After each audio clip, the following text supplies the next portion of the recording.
Again, everyone, please settle into your seats as we're about to begin in about a minute. Thank you.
Right, hello and good afternoon, everyone. Welcome to the Majestic Hotel Kuala Lumpur. We hope you've enjoyed your lunch that was provided, and to those watching online, we hope you've had your lunch as well. I'm Jency from the Star Media Group events team, and I'll be your MC for today. Thank you very much, everyone, for taking the time off from your busy schedules to join us at this timely gathering. We at Star Media Group are very grateful for LinkedIn's kind support by coming together to make this event a reality. Now, I know everyone is eager to hear from our speakers and panelists, but before we get started, we have some very exciting news for those joining us here in Majestic. We have some goodies up for grabs. There will be a few doll gifts from our partner LinkedIn. Do stay with us till the end of today's session and find out how you can get your hands on these. All right, before we hear from our first speaker, just a couple of housekeeping reminders. For the safety and comfort of everyone present here, we do advise that you keep your mask on at all times, unless you're eating or drinking. Also, please keep your devices on silent mode throughout the session. And if you have any questions for our speakers, do raise them during the Q&A session later today. And for those watching online, do leave your questions in the chat box or the live chat. All right, on our agenda today, which you'll see on your screens, we will have 2 keynote sessions followed by a panel discussion and then on to our Q&A session at the end. Now, without further ado, let's kick things off with our keynote speech on the topic New Fundamentals for a Boundaryless World from our special guest, Mr. Yi Wing Peng, Chief Executive Officer of Deloitte, Malaysia. Wing Peng has over 29 years of experience in professional services, providing the local and multinational companies with a comprehensive range of audit, tax, investment, and business advisory services. Wing Peng has also devoted his time in talent development as an examiner for the advanced taxation paper of the Malaysian Institute of Certified Public Accountants professional exams for over 5 years until the year 2018. He is also a member of the Deloitte Southeast Asia Executive Committee. In addition, he leads the Chinese Services Group for Deloitte Southeast Asia. A quick tip for attendees, there will be a quiz later today, and the questions will be from the presentations coming up, including Wing Peng's. Now let's give a round of applause and invite Yi Wing Peng on stage.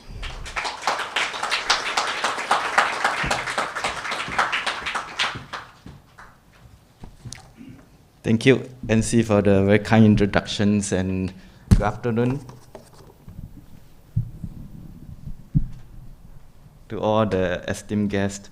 I remember more than a year ago, I attended another conference in relations to HR, and it was organized by HRD Corporations. That was the time I met Irene Ong of LinkedIn Malaysia, and since then we built very strong friendship. And this round, when Irene invited me to speak, I said I must oblige. And I remember a year ago when I presented a topic on human capital, I started by sharing with the audience that there was this mega trend that reshaped the world. And these are some of these mega trends. First, demographic patterns. It was predicted some time back that globally our population may grow to 8.3 billion by 2030. But last year, 2022, right, we already hit 8 billion in terms of the population. And the largest growing group, age group in terms of the population, actually came from those in the 60-year-old group, right? So we have more senior people, right, well learned, and they probably would not be working just to make ends meet, but to work for pleasure and to contribute, right, whatever knowledge and experience that they have. And secondly, right, very empowered individual. 91% of the global population would be having at least primary school educations, and of course, there are a large number of populations that would go up to secondary school, tertiary education, so on and so forth. I mean, the workforce, the world population would be more and more learned, right, more knowledgeable as a result. In terms of technology evolution, right, there were some very interesting facts or statistics that we can pull up. You know, for radio to reach a listeners size of 38 50 million, it took 38 years. But for Facebook, right, to have 200 million users, it only took 1 year. So the pervasive, right, technology evolutions has affected the way of life of everybody. And of course, global network of knowledge workers, right? By 2030, the largest exporters of knowledge workers would come from India and China. Even in Malaysia, where most of us are based, we are seeing a lot of the Malaysians working everywhere in the world, right? You go US, you go to the UK, Europe, Australia, Singapore, Hong Kong, China, you see a lot of highly successful Malaysians there. Of course, unstable and abrupt changes. Right? COVID-19 is one that happened very recently, right? And because of COVID, right, our human capital to a large extent has been disrupted. Based on the report, registered death arising from COVID is about 7 million people, but we knew, right, the actual number would be a lot higher. And even until today, on a monthly basis, right, about 4 million in America, about 4 million people quit their job on a monthly basis, even until now. So these are the global mega trend, right, that are shaping the world to a world whereby it is borderless and boundaryless, right? And the boundaries that we once assumed, right, to be the natural order of things are fading away, right? In the past, we assume, right, that work is fixed and repeatable and can be readily organized into discrete tasks and grouped into well-defined jobs. And those jobs can be filled by full-time employees or working within the four walls of the workplace. And then the employer would set all the rules for the employees to comply with. Those were the days, but in the boundaryless world, right, things are changing, and it's changing very fast, right?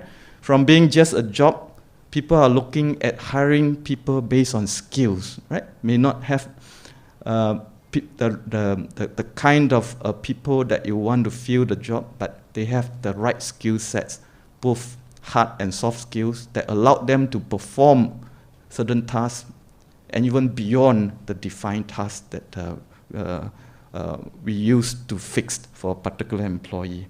And then from employee, we now tap on the entire workforce ecosystem, which I'll explain a bit more, from just flexi work to flexi everything, workplace and workforce, so on and so forth, right? And in the past, we were looking at automating our processes, thinking that robot automation will replace human. But now people are looking at how to make use of automations, right, to augment human performance. So again, there's a change of mindset required, right? From us looking at just productivity, how to improve the operational efficiency, to now look at human performance, how to build a very strong culture, shared value, purpose, so that people can fully unleash their potential and work in a very happy environment. And of course, in the past, all these rules were set by the employer, but now we have to co-create a better working environment with the help of the worker agency. So these are some of the things that are really happening, and it promises to rethink what would be the right way, right, to deal with some of these challenges and how to seize the opportunities that arise. In our Deloitte 2023 Global Human Capital Trend Report, we have brought some copies, right, which we put outside at the counter. And if you have time, you can pick that up and take a read. It actually suggests that to address the evolving talent-related challenges and opportunities, it call for a new set of fundamentals, whereby we, as the employer, have to think like a researcher, right, to come up with human capital-related solutions. We don't aim to get it right in the first instance, but we have to continuously think of how to come up with the better solutions to meet the employee's need. And in doing so, we have to co-create, right, that relationship with the worker agency. Together, right, with the employee, we come up with good solutions to address their need. And of course, when we do this, we need to prioritize the human outcome, not just the financial and operational outcome, but the human outcome. Because end of the day, right, we are human beings, we are not robot, right? So we need to address what is really in need, what is really in the mind of our people, right? If you are able to get it right, then we will be able to maximize the outcome.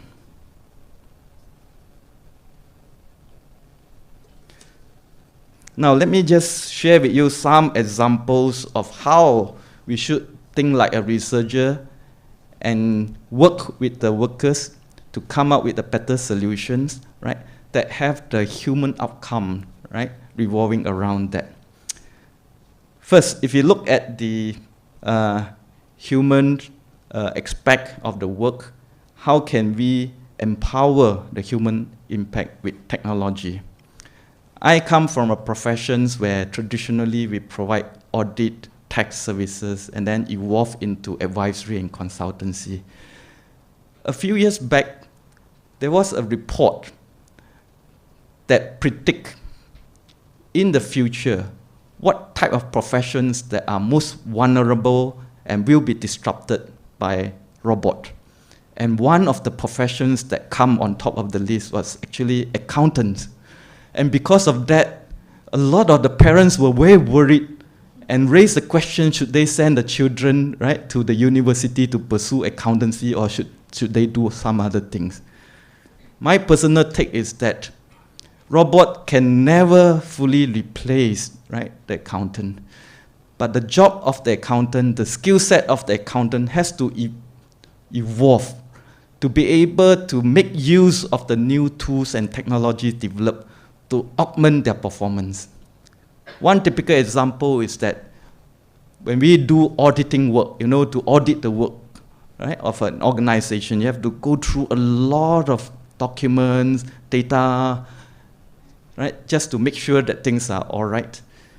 And now, organizations are becoming larger and larger. It's just humanly impossible to go through every single transaction. So voluminous, can come to millions of transactions, right, on a yearly basis. So what do? Right? We develop data analytic tools, right, and plug in the tools in our client's accounting system and software system, ERP system, to comb through the transaction one by one, and we can do it overnight to have 100% check on those transactions, right? Making use of data analytic tool. And then the tools will analyze which are the outliers. And we human beings would just focus on those outliers and probe, investigate further, making use of humans' quality in terms of curiosity, being inquisitive, and keep probing to arrive at the right outcome, right? That help the auditors to perform our job. So this is one way where we have to look at not developing tools to replace human being, but to develop tools that can help human in enhancing and augmenting their performance. Another example, future workplace. I was just sharing with some of the guests here just now that right after COVID, when the movement control orders were lifted, many of my clients, a lot of them are the largest listed company in the country, wasted no time to call back the employee. Everyone had to come back to office and work right after the MCO. And I say, why should we waste the crisis, right? We should look at how we can create a hybrid work environment where certain days our people can work from home, other days our people work in the office, right? Give our people that kind of flexibility, and it improves in terms of the productivity, right? In the case of Deloitte in Malaysia, until today, and it's going to be a policy moving forward, 2 days in a week, our people come back to office. The rest of the days, they can work from home, work at the site. They can even work at Starbucks. Doesn't matter, so long as work is done, right? So that flexibility helps because we cut down a lot of traveling, and they can spend some time to pick up, right, the children from nursery or from childcare, right, 4 or 5 o'clock in the evening, as opposed to working in office, and then by the time we reach the childcare center, maybe 7 p.m. in the evening, right? Is that the best solution? It may or it may not. 2 weeks ago, I went to our East Malaysia office. We have more than 50 people there, and I walked into the office. It was so crowded. So I thought, because Big Boss is going there, so everybody turns up. But when I try to understand further, it's not the case. Out of the more than 50 people, all but 2 comes back to office every day because they like the more conducive working environment, and then They can have some form of personal touch with the fellow colleagues, right? And the travel time from home to office in East Malaysia is just 10-15 minutes. So they don't mind, right, to travel to the office and spend time with the team on team solutioning.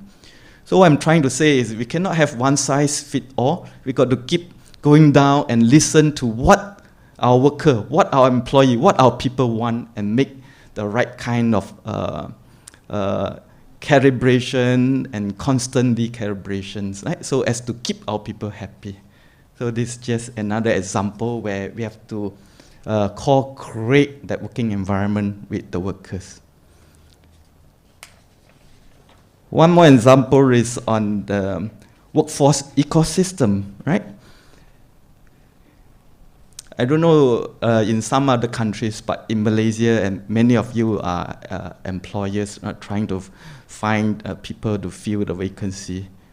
I think it's just getting harder and harder to find people, right? The right kind of people, right, that can perform, right, certain tasks up to expectation, right? Because Malaysians are so highly sought after, right? We are everywhere. And hence, I think we have to think of other innovative or novel way, right, to bring people in, right, to help the organization to strengthen, right, our workflow, right.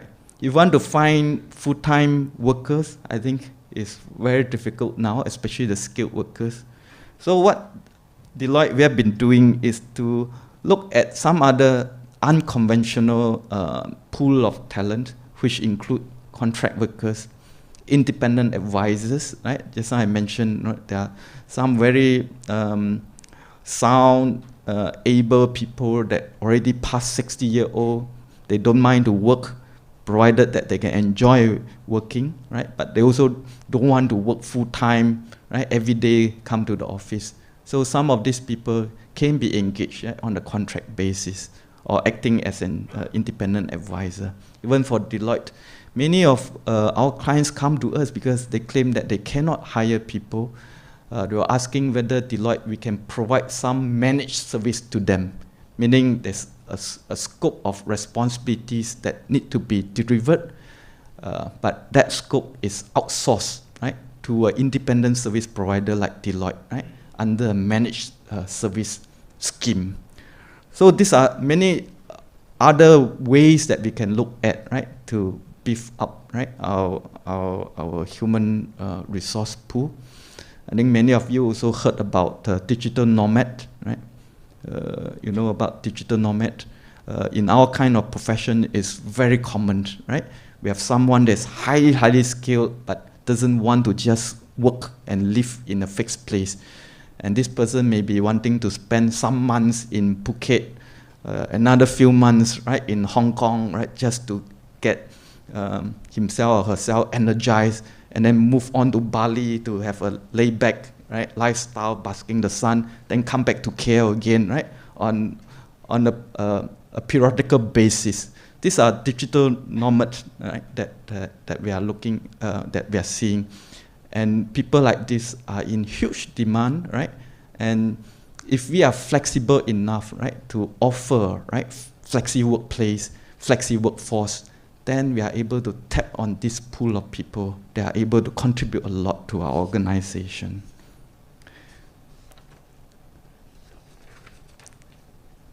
And when we do this, as I mentioned, I think we have to look at the human outcome. How can we optimize that?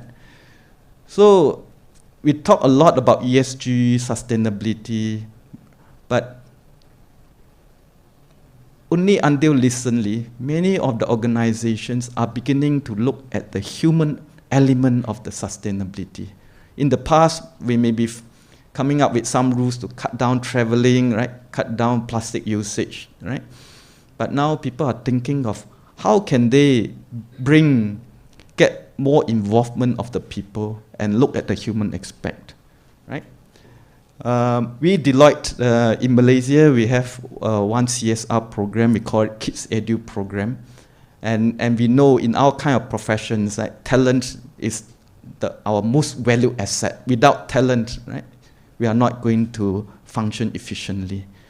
So when we look at talent development, right, in the past we were looking at the graduates and undergraduates, and more recently we actually go down to the primary school level, and that Kids Edu program is to encourage more and more students, kids, right, ranging from 7 to 12-year-old, to come into our online classes held twice every week.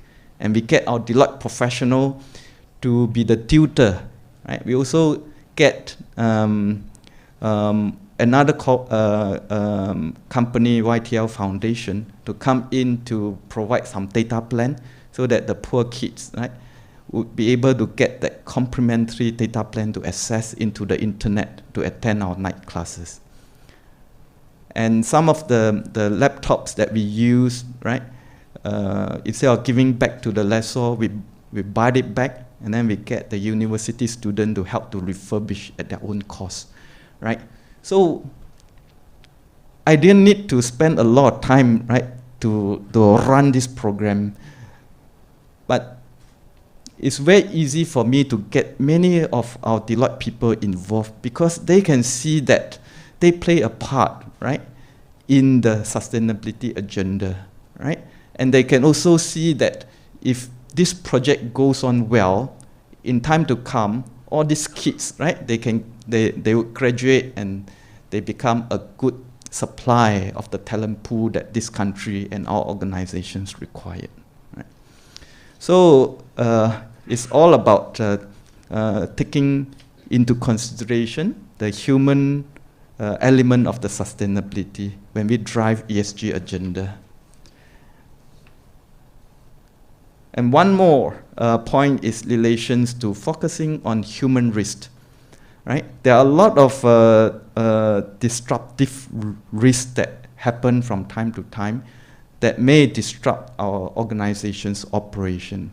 In the past, a lot of the organizations were focusing on the impact of the disruptions on its operations and also on the financial aspect. Maybe there were fewer organizations that would think of the disruption risk on the people, on the human capital that the organizations own.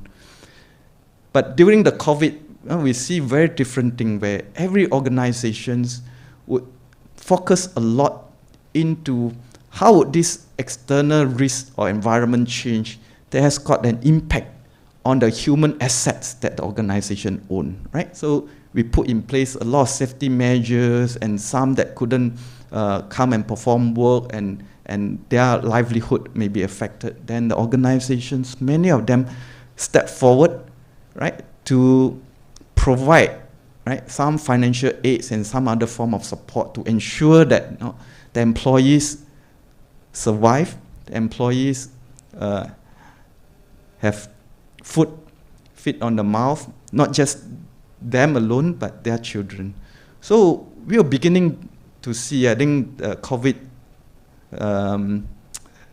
is a crisis that also taught us to do things differently, where we focus a lot on the human risk.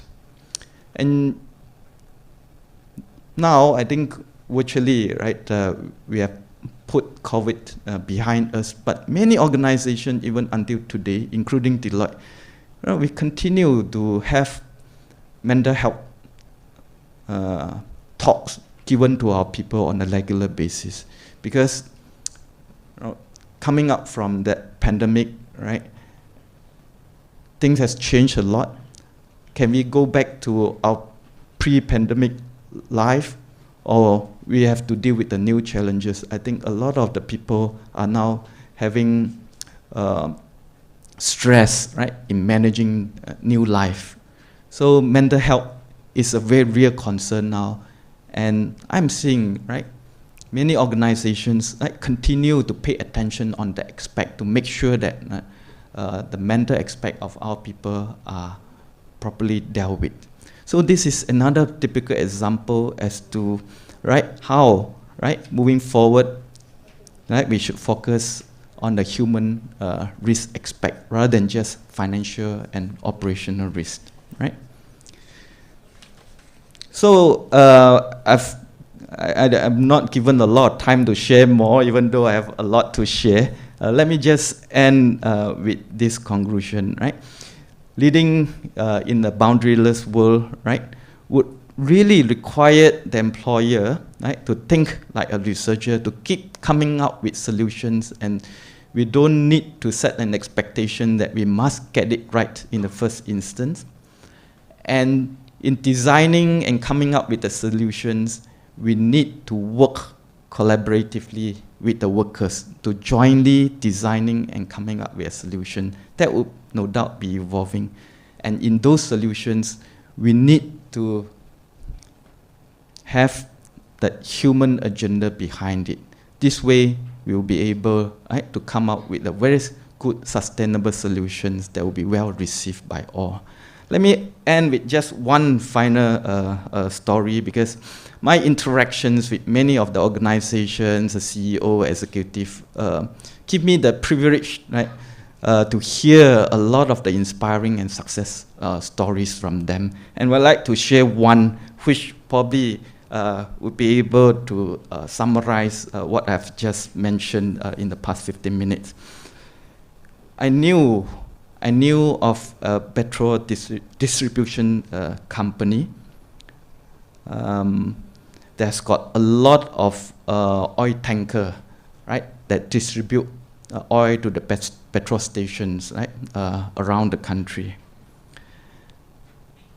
And for this business, one of the biggest risks that they face is the potential accidents that the driver may meet, right? Because every day, right, they were driving around the country, right? And they've thought of various ways to bring down the rate of accident, including setting the speed limit, installing the GPS, come up with the reward system, right? The carrot and stick scheme, right, to manage, right, the rate of incidents.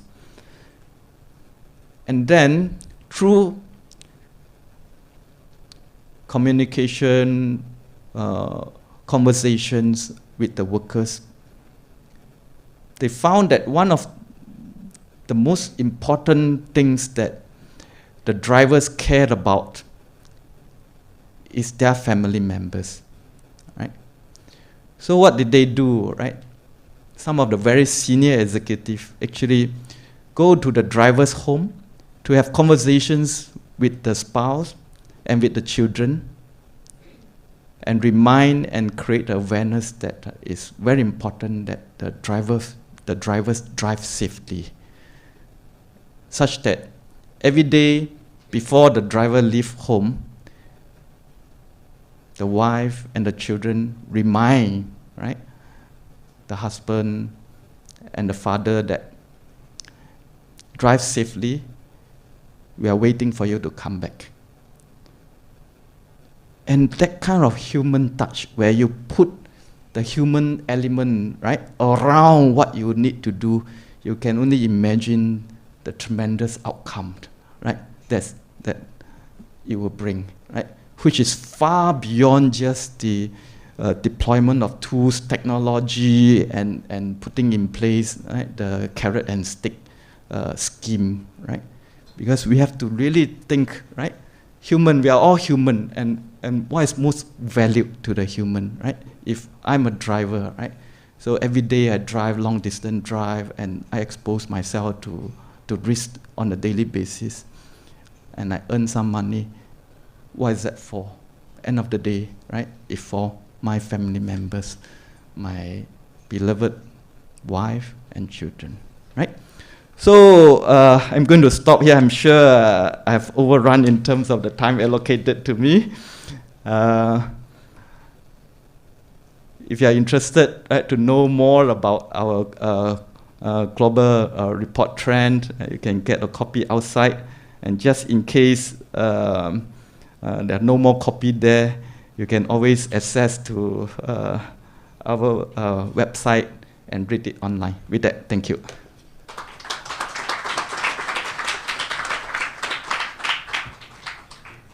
Thank you very much, Wing Peng, for your insightful sharing on the many initiatives Deloitte Malaysia is working on to reshape the workforce. Next, we have with us Pearl Yung, Senior Regional Lead from LinkedIn Malaysia. Pearl is the Senior Regional Lead for LinkedIn Malaysia, Hong Kong and Taiwan on learning and engagement solutions for corporates and enterprises.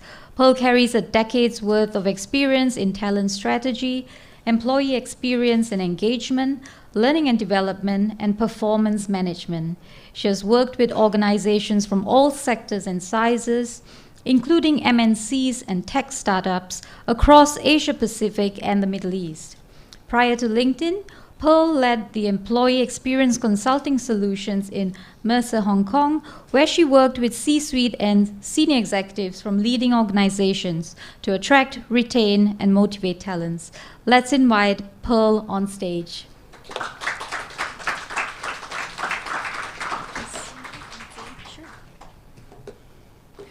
Hi everyone, my name is Pearl. I am normally based out of Hong Kong, and today I'm so glad to be here in Malaysia, sharing with you what LinkedIn does, and perhaps change your perception of what LinkedIn actually do. So this is my agenda of today. First of all, I want to share with you about LinkedIn. Maybe you think you know what we are, but there are some things that you actually don't know. And the second of all is very important is what kind of data is actually going to help you all here, which is the reason why you're here, right? What is happening in the market, how we can capture the talent, how can we be the talent magnet in order to thrive in your organization. And third, of course, what are the opportunities that we see that we think that you should seize? And ultimately, how can LinkedIn help? So thank you so much for Mr. Yee's very, very inspirational sharing. And there's a lot of trends and takeaways that I have been reflecting on and also thinking about how it's going to benefit you. So prior to jumping to the next slide, I want you to think in your head, what is your perception of LinkedIn? I can see from your eyes that you think that we're a job board. Not just that. So I love working in LinkedIn. I've been here for almost 2 years now. And one of the things that has driven me being happy at work every day is actually our vision. Our vision is actually to create economic opportunity for every member of the global workforce. What does that mean? Apart from you being C-suite here, HR leaders, yourself as also an employee, right? How can you access to opportunities that you have never imagined before? If you listen to Jensen's introduction of myself, I was previously a management consultant, and I joined LinkedIn as a sales professional. It's a skill that I've never picked up before. It's something that I've never imagined myself that I will be able to do and do well. And that's because of LinkedIn that I realized how many opportunities are out there. So think about this mindset that the talents that you're going to recruit is thinking about something similar. So how can you actually help them to provide an environment that allow them to thrive, like what Mr. Yee shared, and also be the employer that actually they want to join you. And apart from our vision, there's an interesting fact that I want to share with you. Does anyone recognize the logo on the left? That's our mother company. Who is that? Microsoft, yes. I swear everyone here has used Microsoft at some point in their life, right? And Microsoft's mission is actually to empower every person and every organization in the planet to achieve more. And our mission is to connect everyone here to make them more productive and successful. So having these thoughts in mind, are we still just a job board? We're not. We are a data company. We have a lot of data that we have compiled them into something called an economic graph. And you can see that actually right now, as of today, we have more than 900 million members globally. And in Malaysia, I'm not sure if you can see the number very clearly, in Malaysia we have 6 million members. So think about the talents that you can actually access on our platform. And does anyone know what is the workforce population in Malaysia?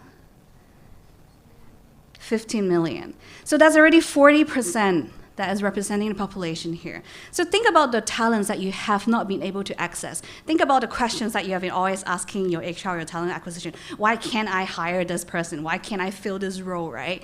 So the possibilities that we're providing you as a platform, of course, is our data, and that is contributed by yourself here and also our members. What kind of job they're looking for? What kind of skills that you as an employer is actually looking for? And that's accompanied by all the extra data that we're showing you here. We have 61 million companies that is already hiring and empowering the employees on our platform. We have over 40 million jobs and 39,000 skills, etc.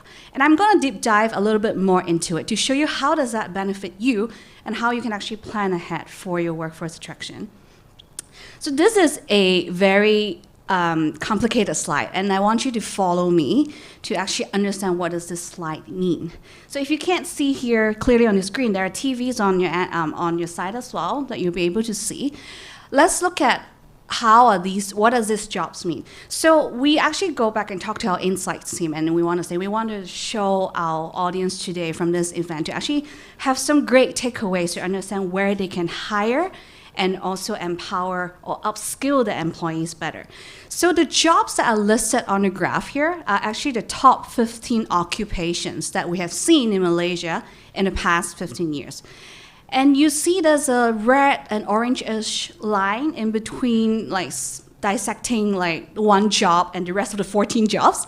That's actually a line that is showing us that what kind of jobs that the demand growth is way bigger than the supply growth. Comparatively, what is that one job that is below the line, which is solutions architect, that is having a higher supply growth comparing to the demand growth.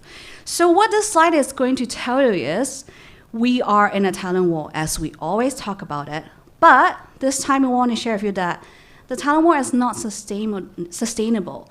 Stop just thinking about how do you attract the talents with your compensation and benefits. Think about how do you actually expand the talent pool. If you can see the jobs here, can you raise your hand just to tell me who is hiring these jobs on today, right now in this market? Okay, there's a few hands. Okay, keep your hand up, please, and then look around. These are your competitors. They're fighting for these jobs. There's only a few hands raised. I'm not sure what others are thinking. Maybe you're hiring in different jobs. But again, how can we be creative in actually expanding the talent pool in a way that we want it to be? Because ultimately, you cannot just keep falling back into the price wall, the compensation wall over and over again. So here is 2 tips.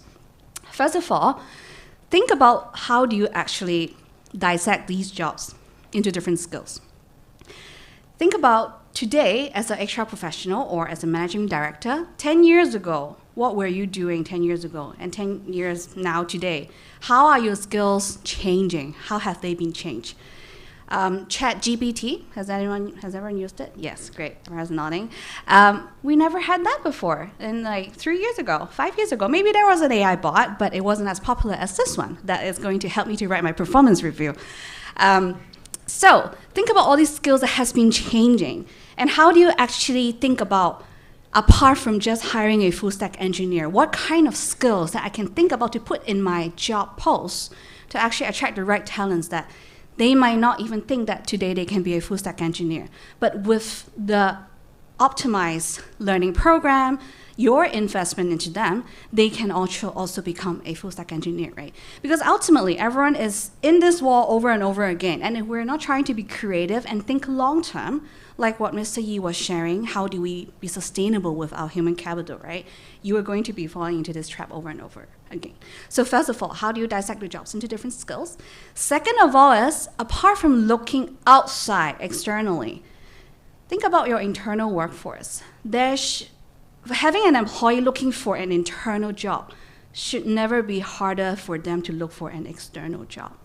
So how do you actually tell them and demonstrate to them that today you are a financial analyst, but tomorrow we can provide you an opportunity to become a data scientist, given that you deliver the promise and invest into them? So this slide is simply showing you what is happening in the Malaysian market, and we want to inspire you in different ways. This is going to be the data for a while. But if us as an employer, if we don't change our mindset, this will always be the similar graph that the demand is so high with limited supply growth. And of course, ultimately, how do you access to a wider talent pool? On LinkedIn, this is where you can find all the passive and also active candidate, where you can actually talk to them and actually explore their interests and hire them into your company. So this is 2 tips that I want you to take away from this slide. I want you to reflect as well, how do you actually win this war and that is sustainable and in a way that can attract the right talent. The next slide I'm going to share with you is, apart from looking at how jobs are evolving, what are the jobs that is in demand, we want to share a few. In the year of 2020, World Economic Forum actually published a report and actually mentioned that 50% of all employees will need reskilling by 2025. 3 years in, after they published the report, what have you been doing in actually upskilling your employees? I forgot to mention, I brought 2 guests to the stage today. They're in my tummy. I'm expecting twins in 2 months. Thank you. And I'm a first-time mom as well. So I always think about, when I look at this data, how is that going to impact them? By 2025, they will be 2 years old, and the skills, the iPad that we're giving it to them to learn, like whatever Legos that they have been trying to learn, there will be new toys and there will be new skills that need to pick up. So think about your employees as well, right? How do they actually respond to the changing environment? And looking at the graph here, what we wanted to show you is that there are employees adding the skills very actively on the LinkedIn profile. So you can actually see that even before you tell them that they need to upskill themselves, they have already been finding their ways to add skills into the personal portfolio so that whenever there's a right opportunity, they can go and grasp it. And one interesting example is in Malaysia, the talent acquisition specialist. If you remember from the graph I was showing earlier, it was in the top right-hand corner where the demand growth was so high that the supply was not catching up at all. And what I want to show you here is how the skills have been changing for this particular role. So in 2015, these are the list of skills that you can see on the left-hand side. And on the right-hand side, you can actually see the new skills that were never in there, that is highlighted in green in color. And I want to draw your attention to the very last skill here, LinkedIn Recruiter. They were never really familiarized with LinkedIn Recruiter back then. But now, as a talent acquisition specialist, LinkedIn Recruiter is actually a skill that they needed in order to be able to survive. So what we're trying to share with you is, apart from LinkedIn Recruiter, is that how quickly skills are changing as a person, or think about your role today. How are your skills that has become redundant? And what are the new skills that you have added into your portfolio? And this is what we need to be aware of as C-suite, as HR professional, in order to grow together with your employees as well.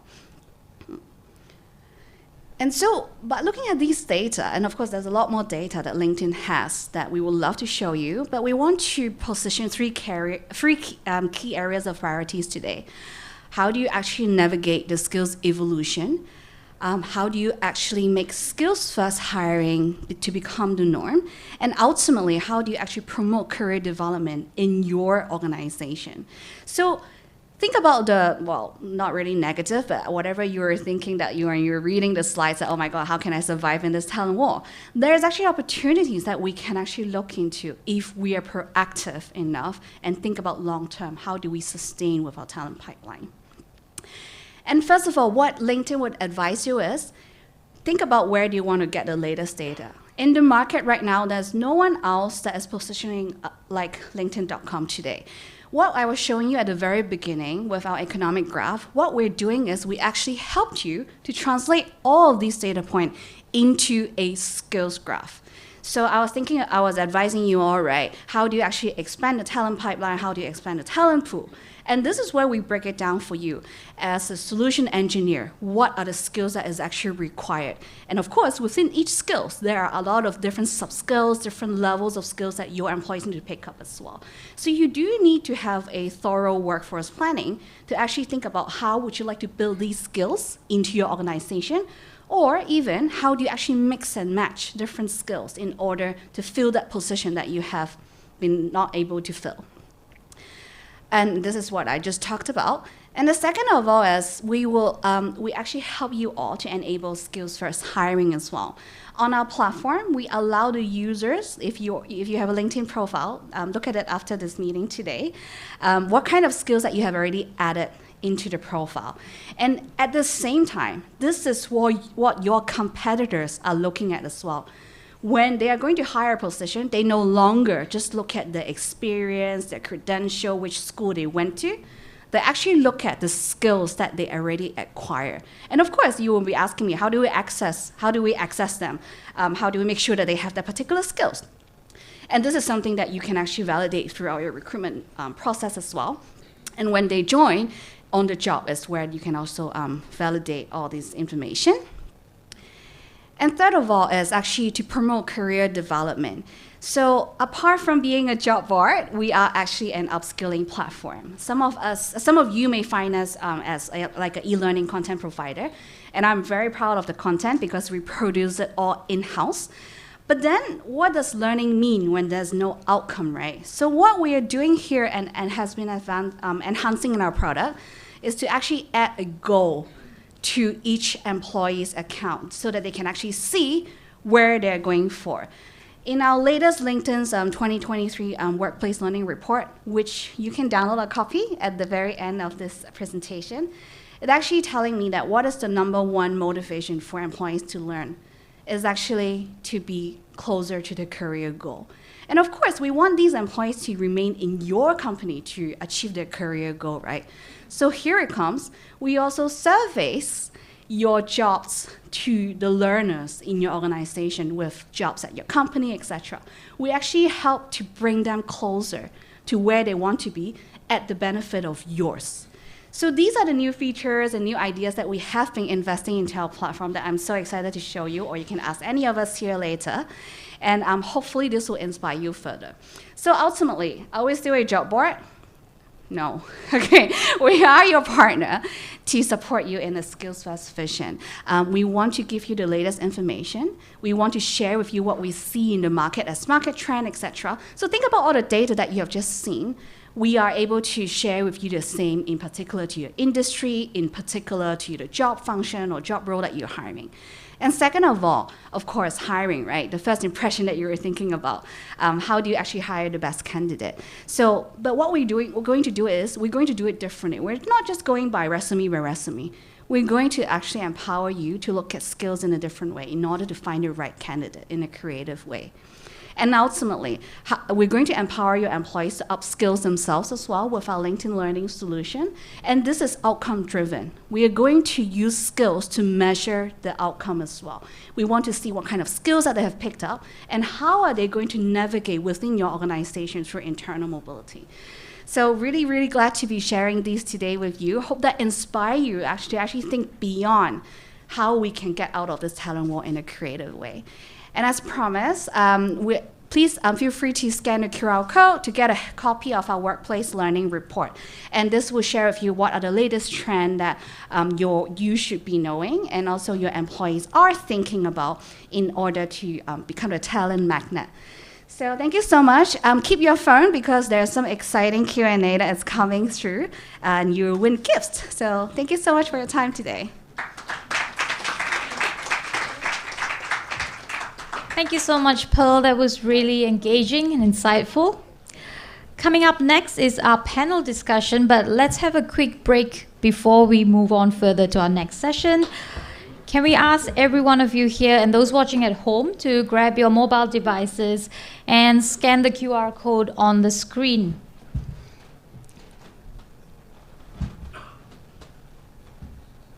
I'll give you a minute. This will take you to a Slido page, for you to join the quiz.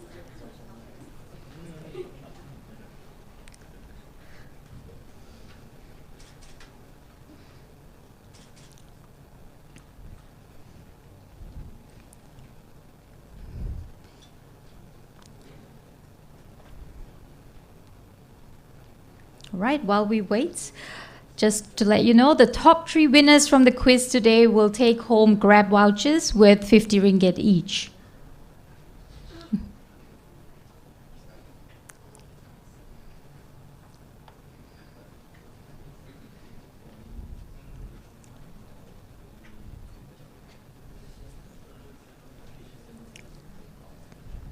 We'll give it one more minute.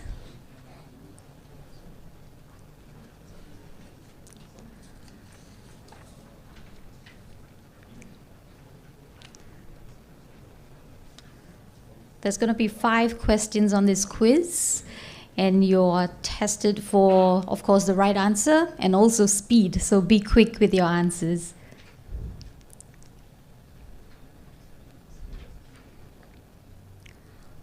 All right, I think we're ready. Can we have the first question up?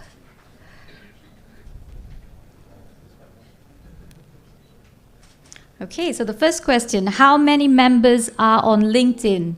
You have 4 options there: 875 million, 900 million, 910 million, or 950 million. 5 seconds to go. Time's up. Let's look at our responses. Okay. There you have it. 900 million is the right answer. So 69% of you got that right. Okay. Let's move on to our next question. Question number 2. According to the World Economic Forum, how many % of people will need reskilling by 2025? Pearl just spoke about this. Let's see if you remember. 5 seconds.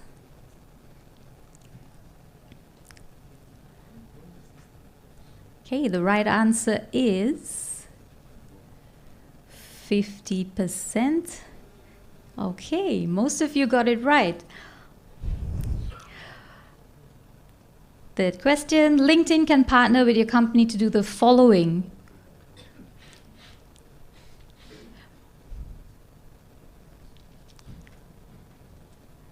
Ten seconds to go.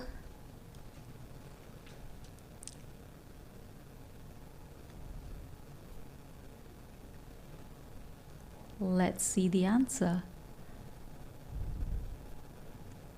All of the above. Great. All right. Almost all of you got that one right. Let's move on to the 4th question. These are some of the new fundamentals for a boundaryless world, except. So pick the wrong answer.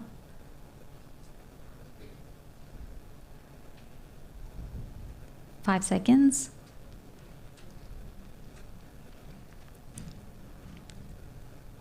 This is a tricky one.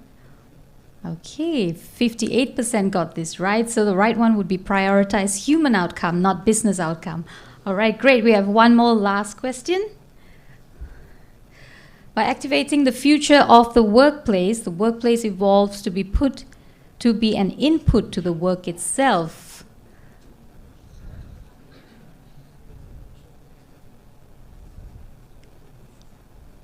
True or false? This is the last question, so. Oops. Technical difficulties, sorry about that. Okay. So we'll just have the 4 questions. That's fine. But the last one, if you're curious, that was true.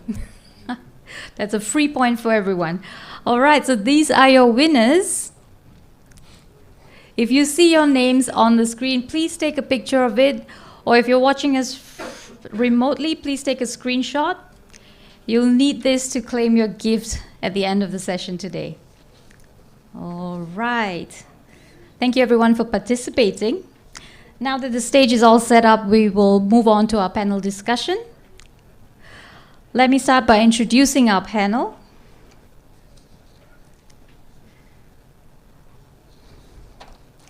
Our moderator for today is LinkedIn's very own account manager with several years of experience as a specialist in talent and learning solution.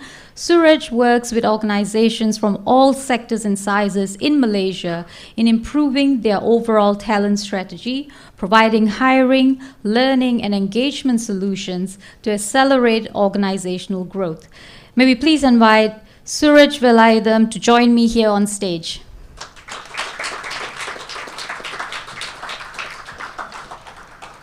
Welcome, Suraj. First up, we have with us Frank Koo, the Asia Head of Talent and Learning Solutions at LinkedIn. Frank's team supports companies in talent acquisition, development, and retention through the LinkedIn platform and solutions. Prior to LinkedIn, Frank was the Chief Operating Officer of BE Education, based in Shanghai, and Asia Pacific President of Learning and Solutions at Pearson Education. At Oracle, he was the MD for Singapore and South Asia growth economies. He has also attended executive programs with INSEAD and IMD. Frank is constantly gathering insights in digital transformation, future of work, leadership, employee engagement, e-learning, and often shares his thoughts on these topics in conferences, webinars, and other executive engagements. We're very honored to have with us Frank Koo. Please join us on stage, Frank.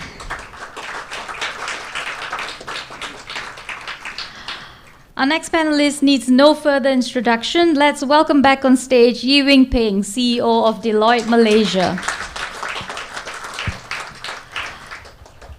Our next speaker has over 25 years of experience across numerous industries, beginning his career in the education sector as a lecturer at Informatics College.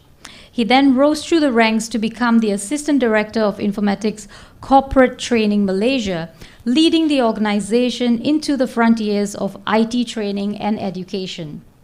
As the CEO of HRD Corp, he was responsible for leading the organization's transformation agenda. This was marked by HRDF's successful rebranding to HRD Corp in December 2021 and the biggest expansion of the Pembangunan Sumber Manusia Berhad Act 2001 to date, which now covers employers in 18 sectors and 238 subsectors. Let's welcome Datuk Shahul Dawood on stage.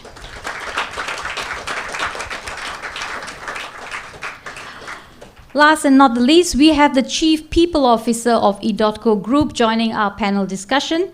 He has driven strategic HR and digital transformation initiatives across all edotco footprints globally in line with their vision of being a top 5 global organization. His portfolio has an extensive international exposure, having worked across 13 countries in Asia Pacific and developing organizations in becoming employer of choice. Let's put our hands together and welcome Ramon Chelva from edotco.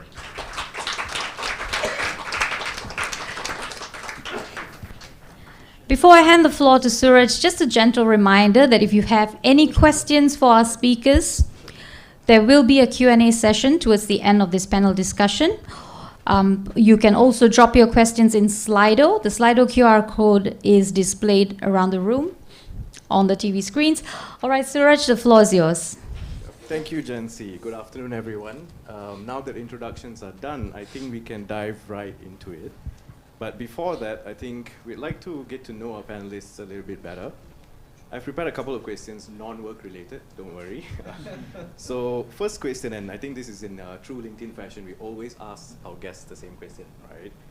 Which is, what is one thing that's not on your LinkedIn profile? And we'll start with Frank and we can go around there. Oh. I thought we'd start with Datuk Shahul first. Your experience is a lot more exciting. Would you like to start first? So you're asking me what do I put in LinkedIn other than... What's not on your LinkedIn profile? So it's non-work related. Anything other than the work is not in the LinkedIn.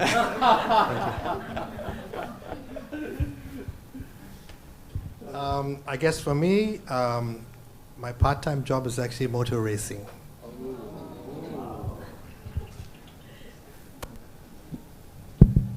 I think social media like LinkedIn has become part of my life ever since I met Irene Ong over years ago, and basically everything that I do, if I think that is of value to share, I'll put in LinkedIn. So you asked me that question, I actually ponder and I have great difficulty answering you because virtually everything that I have is on LinkedIn.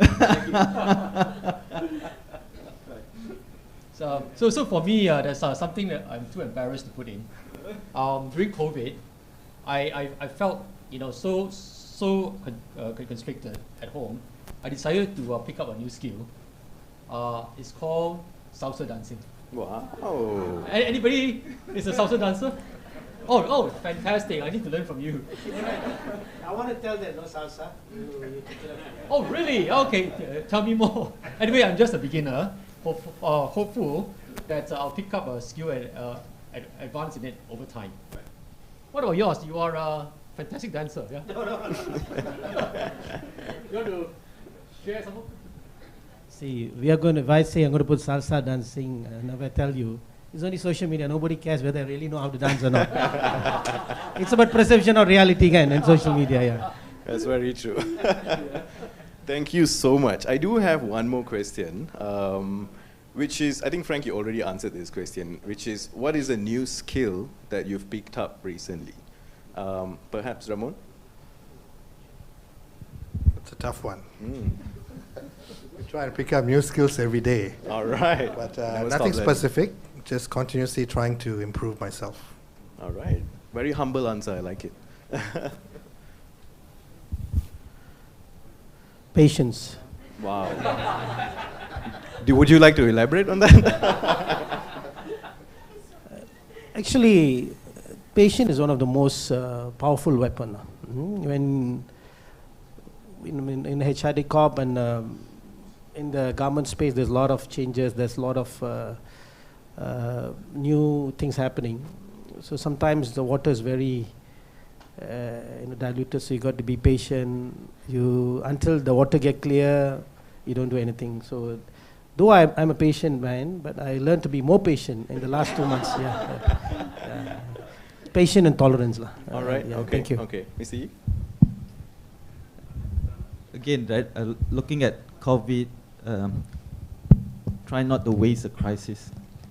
I think a great call out about from the lessons that we can learn from COVID is mental health, right? Really, in the past, it may be downplayed or it may be neglected or ignored, but now it has really come to the forefront and required every one of us to acknowledge that. Only by acknowledging that, then we'll be able to address that and come up with ways, right, how to overcome that. I think really it will be a great call out from my observation, not just for myself, but the people around me. My observation is such that this should be something that we all need to look into. Right. Thank you, Missy. I think that's a great reminder for all of us. Frank, would you like to add if you have any other skills that you've learned besides salsa dancing? Oh yeah, I think very recently, my 2 children went to Australia to further their studies, and because my daughter is below 18, so my wife went with them, and therefore I came back to Singapore. I mean, I'm based in Singapore, by the way.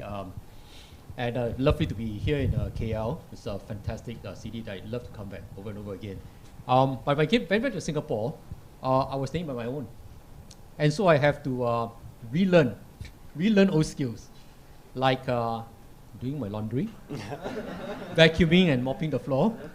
By the way, the cost in Singapore is a bit more expensive. I cannot afford to get a helper, so I got to do it myself.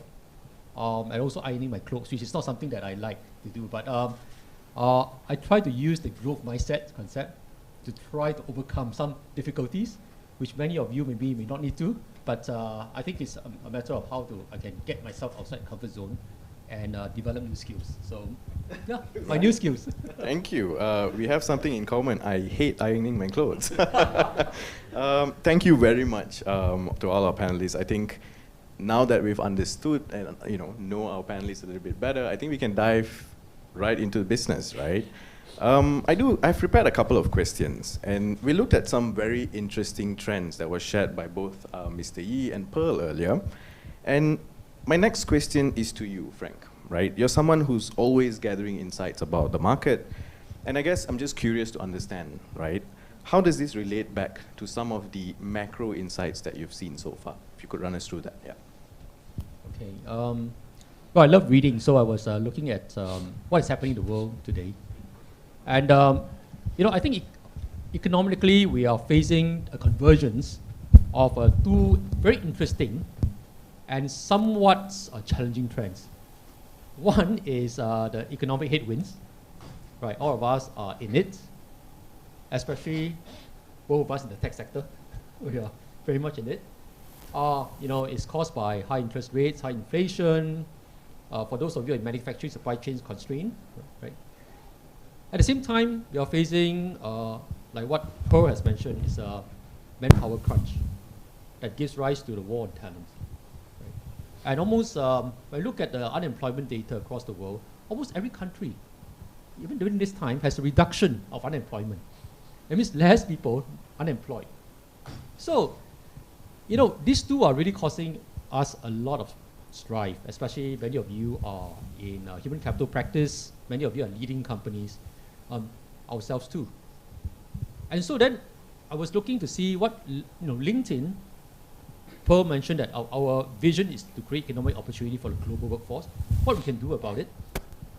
And I think that there are three areas actually we're trying to do our best to help in this situation. One is really to provide the data and insights for us to do for our clients, for the community, to do workforce planning better by looking at what sort of skills that they need as they transform the organization.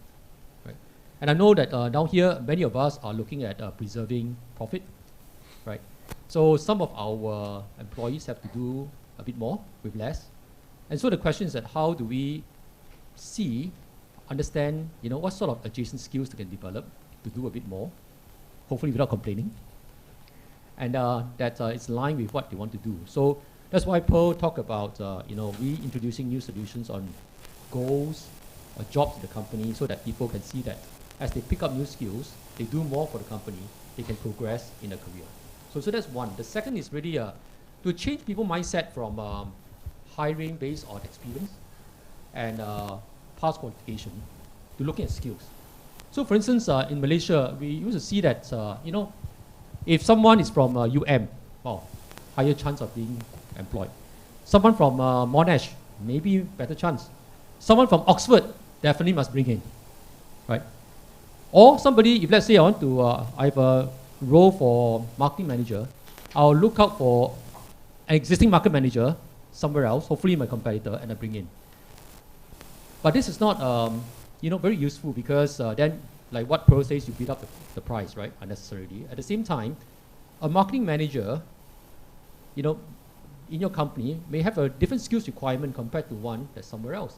Because even if the job role is the same, the underlying skills have changed as what Pearl has shared. So we're looking to see how we can actually help our HR community to use skills instead of past experience and education as a basis for hiring. And once you do that, you also can use it as a currency for developing your employees, right? So that they can actually, over time, as they work with your company, to grow the skills, become more productive in your organization, and lead to better human outcome. Like Peng has said, very, very nice to hear that from an ex-auditor and an accountant to advise us to move away from financial outcome to human outcome. Right? So by what we're trying to make sure is that to build a human outcome that helps the organization as well as to help the employees. And I think during this time especially during COVID and after COVID, the HR profession has become a lot more strategic. And that's where we're trying to say that we also need to measure up to help the whole community to progress. Thank you, Frank. That's actually a great point. You brought up the point of decreasing unemployment rates globally, right? In fact, there's a recent research that was done by Kenanga and MIDF. It shows that unemployment rates in Malaysia is expected to reduce to it was 3.8% last year, and it's expected to reduce to 3.3% this year. And there's a lot of several factors to this. There's a firm domestic demand, there's China reopening recently, and of course, expansion of certain primary sectors, right? So as you mentioned, Frank, scarcity of talent is going to continue to increase. So my next question is for Mr. Yee, right? What are your thoughts on this? And how do you think organizations in Malaysia should overcome the scarcity of talent? It's a two-parter to this question. The next one is, what should they do with their hiring or overall talent strategy? Yeah. I mentioned just now in my presentation, I think first we need to think out of the box, right? We should no longer just looking at tapping on full-time employees, right? So we have to look at all sort of talent pool that are available, right? There are some very senior people, right, past 60-year-old, but they're still very healthy and the mind is still very sharp, but they don't want to work full-time, right? So these are one talent pool, right, that you can tap on: contract workers, advisors, right, and even sharing of common resources like digital nomad, right? So this is one thing. And secondly, I think we are, as I mentioned just now, moving towards a boundaryless world, right? Where the physical presence of a worker or employee, right, is of less relevance. We can be based anywhere so long as job is done, right? So we can check the box. You know, in my kind of professions, one of the pillar of my work is auditing. Is one of our major business pillar. And for Malaysia, most of the companies, their year end is December. Australia, New Zealand is the other way around. Most of the corporations there, the year end is June. So when we finish our peak period, right, and go into the off-peak or slack period, the peak period in Australia and New Zealand is picking up, right? And we are a global firm, right? So what we can do in terms of the flexibility that we have is we will second some of our experienced audit resource, right, to our office in Australia and New Zealand. And that secondment, in the past, people were very fixated that secondment would mean you got to buy a ticket, you travel there, and then you got to rent a place there, and it make it very costly, right, for all this cross-border collaboration and support to take place. But now it's different, right? We can have virtual secondment, right? So that mobility in the past must be physical mobility, but now it's virtual mobility, right? So you've got good talent, and that good talent would be in demand by our global employers. So I would encourage the Malaysian employers, right, to turn the table around. Don't just lose our Malaysian talent to global organizations. Think of how we can, as local employers, tap on the global resources, right, to beef up, right, our human capital asset. And this way we can stay competitive globally. Thank you. Right. Thank you, Mr. Yee. And I would like to hear from Ramon as well, right? So on the topic of shrinking talent pool, Mr. Yee did explain a little bit on how you can actually navigate that. But I would like to hear from you, Ramon, on what are you seeing at edotco, and how has the landscape of talent acquisition changed for your organization? So this is a never-ending story. I mean, there's always going to be the talent crunch, but I'm going to share some specific strategies we use that seems to work. First, I like your point about international talent. You need to diversify your talent. Diversity is a very powerful word, and you need to really be serious about diversity. So in our organization, there's no preference on race, religion, culture, nationality. You hire the best person for the job, rule number one. So you have a wider net. Number two, there's this argument about skill. So I probably would differ on that a little bit. We were hiring an accountant the other day from one of the big fours. There was no question on their accounting skill. That 45 minutes interview was on their attitude. Because the big four has already tested you. You're working for one of the top 4 companies in the world in terms of skill. But I want to know that attitude you bring to the organization, is it aligned to our beliefs? Your purpose of why you want to work, is it aligned to our big picture? And then your value system, does it go with us? Because if that part is aligned, you will fly with the organization. So I think that's the second point. The third point is, I think, very important, talent crunch. What do employees look out for? They look out for a work environment that's engaging. Now, a lot of companies talk about employee engagement. We have moved away from it. Because after a while, you know, people score 80, 90%. It doesn't mean anything. you need to go into a concept of return on experience. And what that means is you chart the employee life cycle from the time they onboard to the time they retire. You define each stage, and you create a powerful experience that they will never get anywhere else. And you measure that baseline, and you keep improving it over and over again. So what happens is they have a longer stay, they don't want to leave, and you keep attracting the best talents. So that's in a nutshell a couple of things we do. That seems to work. We're still far from where we want to go, but these are some of the strategies. Right. Thank you so much, Ramon. So I think ensuring a great employee experience where you always constantly put in effort, for their development in the company, I think that's very important. And I want to talk a bit about upskilling, right? And this question is, of course, directed to Datuk Shahul. Now, HRD Corp being the catalyst in driving the development of Malaysia's current and future workforce, what are some of your thoughts on the trends that we saw? And if you could elaborate on some of the initiatives, right, that HRD Corp is doing to help employers move to a more skills-based approach in their respective organizations. Yeah. Thanks. I just want to ask a few questions to the audience. You don't mind, huh? How many of you are SMEs here? Can you put up your hands? SMEs, come from SMEs. Okay. We have MNCs. How many of you are from MNC? GLCs? Yeah, okay. Thank you. Sometimes I want to do your job a little bit, to keep the audience entertained. We are in the business for 30 years, HRD Corp. This is the 30th year we are in the business, founded in 1993 as a small council, tasked to take care of human capital development, training and development for the country. 30 years before, the demand and now is totally different. The landscape is totally different.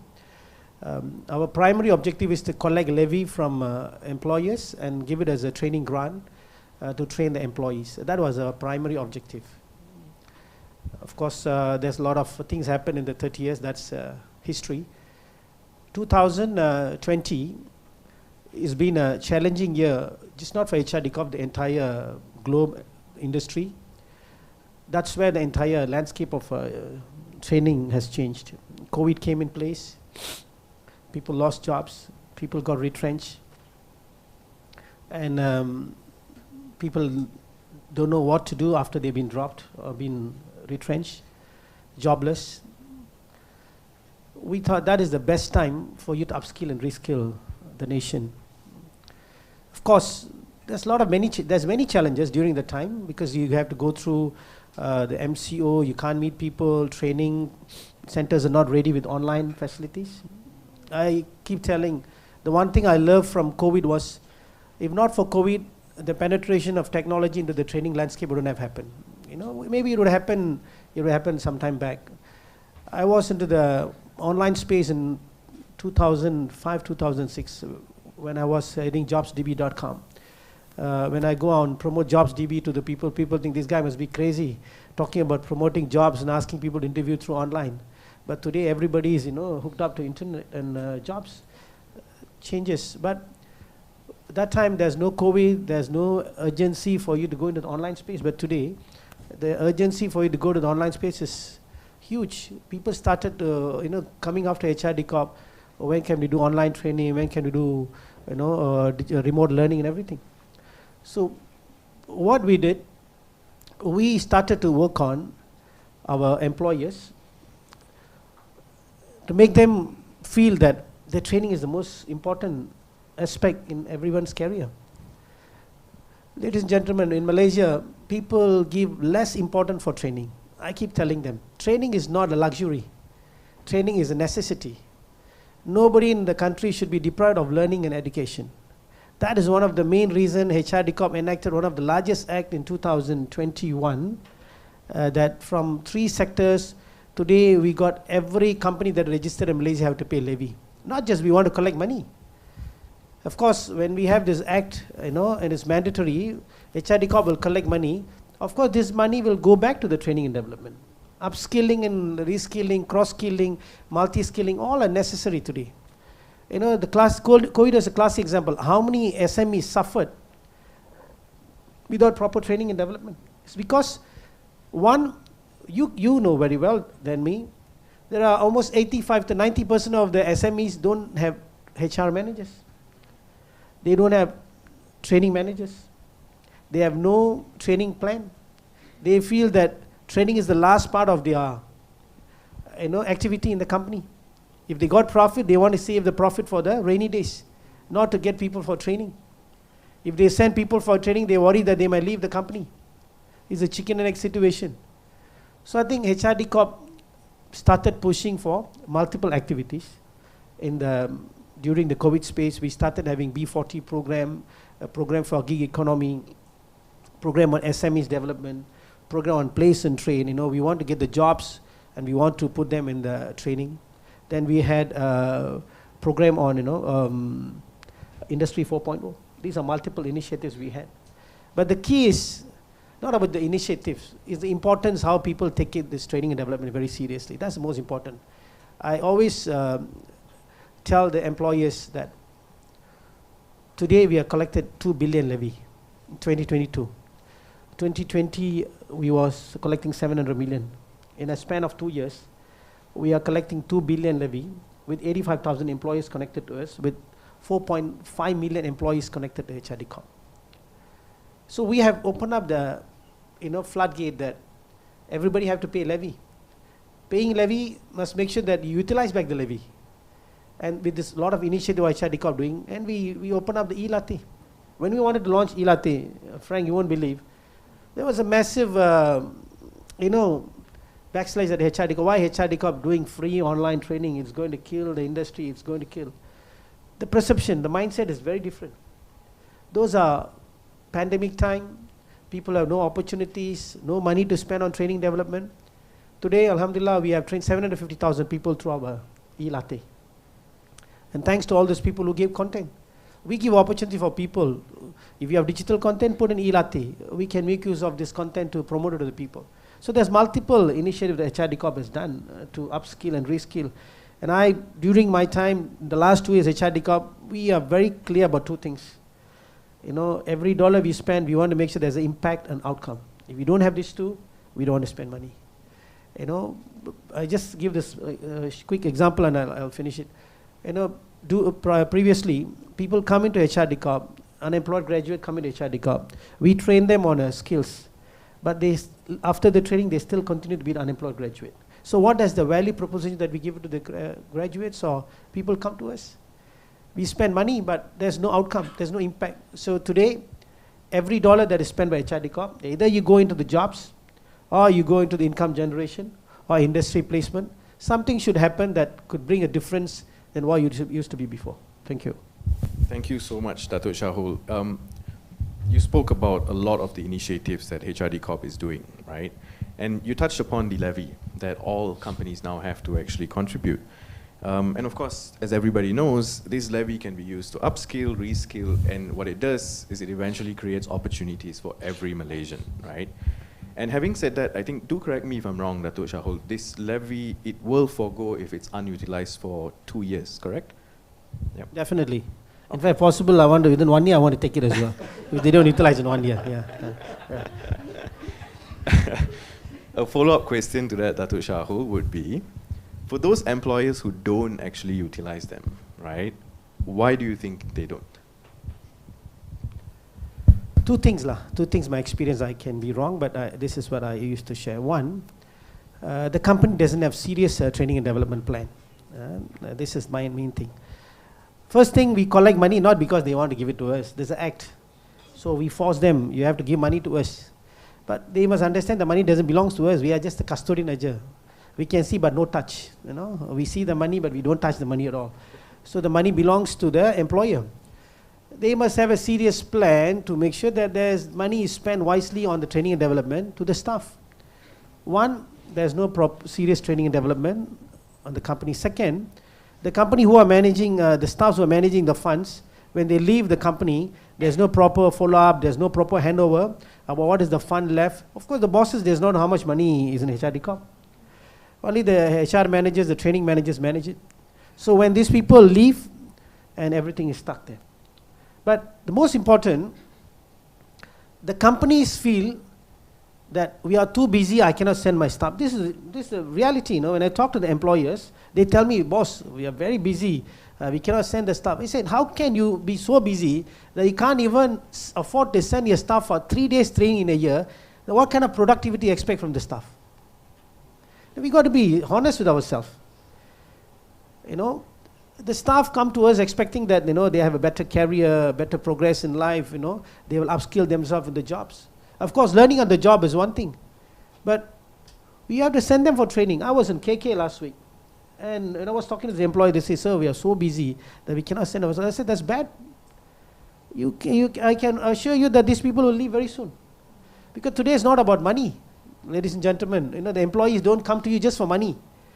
There's a lot of work-life balance, new skills they can learn, the trust. That's the most important. The biggest challenge, you know, in spite of 2 years we give them, if the company cannot even spend the staff for 1 day, if you even do training 1 day, the money still belongs to you. That means you can see these people are not serious about training. So I've told my team, in fact to the board as well, if possible, we want to bring it down to 1 year. Let them know that, you know, that this is mandatory. So I think the levy utilization is very, very important. You know, there's a lot of money we are collecting. And I'm proud to say I've been to many countries. We have, alhamdulillah, we have a structured training and development. As a country, we have a good framework. We have HRD Corp. There's a money collected, money being dispersed. There's a lot of training is being done. So compared to many other countries, we have the structured, you know, plan in terms of training, but the employers have to make wise use of it, effective use, and they must be serious about it. You know, this is something which you give it back to your employees when they are in difficult times. We don't want to go through another pandemic, then we start to cry that no, our staffs have been losing jobs and all these things. You know, they must take advantage of this levy money, use it. In fact, last year, we have trained one of the highest ever in HRD Corp. We trained 1.5 million training places with 870,000 people we trained. And we dispersed 700 million. Suraj, you know, there's no joke, it's a real money we are dispersed. I mean, the industry have collected 700 million for HRD Corp. This year, we are targeting 2 million people to be trained with 1.2 million trainees. Right. So, yep. Thank you very much, Datuk Shahul. I think you spoke a lot about the importance of upskilling, right? Especially from a nation standpoint. Which brings me to my next question, right? About how upskilling is now important from an organization level and how it's actually important to retain employees. Now, our data shows that employees who remain stagnant in their role by the time they reach their 3rd year is 1.5 times more likely to look out externally for a new job. Now, my next question is for you, Mr. Ramon, and I'm sure this data is of no surprise to you as well, right? What is edotco's strategy when it comes to not just attracting talents, but retaining them as well? And there's a follow-up question, which is, were there any changes in terms of strategy if we compared the state of edotco pre-COVID, during COVID, and of course now? Yeah, so the first part, I think, goes back to the work environment. If you want to retain people, research shows that they work for good bosses.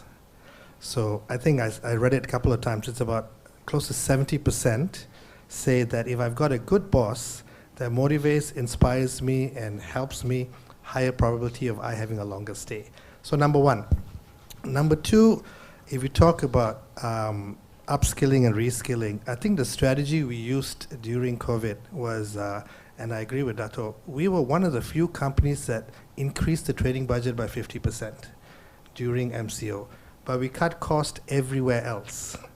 50% increase, and I remember almost fighting with the board and management to maintain bonuses and to maintain increments and cutting every other cost. If you are serious about your talent, then put your money where it counts.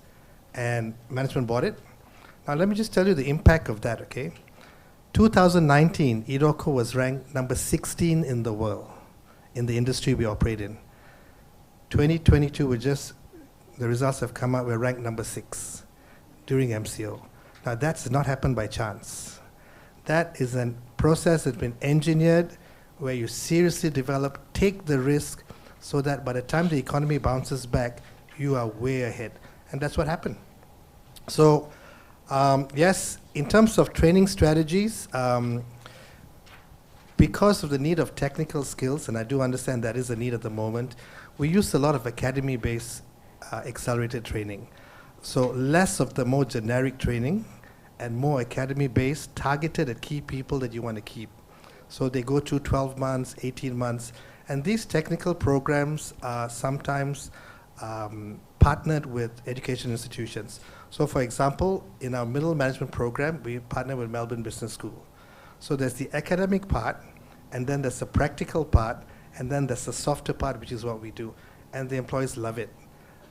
12 months investment, 18 months investment, they will want to stay and complete it. So this is just some of the strategies I think we use to try and make a difference. Right, thank you very much, Ramon. Honestly, what edotco is doing is no easy feat. It is very impressive to see how edotco invests into their employees and ensure that no one's left behind, right? And when companies were cutting back on spending on their employees, edotco did the opposite. And the results does speak for itself. I mean, being ranked 6th in the world speaks volumes. So round of applause, everyone. I must say, Malaysian company, yeah? Don't forget that, Malaysian company. Malaysian company, that's right. And another thing that you mentioned, right, which is employees, that you continue with practical development of your employees. And Mr. Yee, you shared earlier as well about the limitations of job description and how employees should look at, you know, things that's outside of their job, where a whole fluid workforce can actually happen. And I did take a look at Deloitte's Global Human Capital Trends report. It mentions that organizations with a skills-based approach are 107% more likely to place talents effectively and 98% more likely to retain high performers. So, but how exactly do organizations do this? Where should they invest their resources into? I mean, Datuk Shahul spoke a bit about on this, Ramon spoke a bit on this, but I would like to hear your thoughts, Mr. Yee, if you'd like to add anything on that. Yeah. Maybe I will just focus on one area, right? Because we are in the space of advisory consultancy and of course the traditional audit and tax. In the space of advisory consultancy, right, it's constantly evolving, right? New technology, so on and so forth. There are a lot of new skills that we are looking for. For example, cybersecurity, data analytic, forensic, RPA, ESG even, right? ESG has been here for a long time, but only in the recent 2-3 years, suddenly, right, everybody pay attention of that, and the governments come in to help drive that agenda. So really, if you want to look for people with that kind of newer skill sets, it's very hard to find, right? So what we are doing is to look at some of the adjacent hard skill and more on the soft skills. For example, if you are looking at looking for a forensic investigator, right? There are not many that can go by in this country. So we analyze the profile of the candidates. Are they inquisitive enough? Curiosity? Do they possess a very high sense of skepticism? If they check most of the box, I think they probably, right, would be able to fill in, right, the job requirement pretty well, right? Another things like ESG, right? Where to find ESG expert in this country? Even in Europe, it's not sufficient, right, to go by. So we look at people that are generally very environmentally conscious, resourceful, very good common knowledge, so on and so forth, right? So I think moving forward, the employers and those that are here, right, who have a HR responsibility, you're going to find that the challenge to find the right talent, right, to fill in a position is just going to get tougher and tougher. The solution is really to look at adjacent hard skill and more on the soft skills, right? And if they are the right people, given time, they'll be able to get there, whether personally, how they reskill themselves, upskill themselves. If you are getting the right people, they will know how to navigate and how can they reskill and upskill themselves to stay relevant. Thank you, Mr. Yee. You spoke about having access to the right talent, how do you actually use talents to upskill your own internal talents as well, right? And my next question, and perhaps a question that many of us have today, which is directed to you, yeah, Frank. How does LinkedIn support organizations in Malaysia, and what role does its data and technology play in this? Yeah, Frank. Wow, that's $1 million question. Indeed. Yeah. So actually, when I listened very intensely to what our panelists were talking about, I was also framing out the strategy, right, to see how we can best support Malaysia.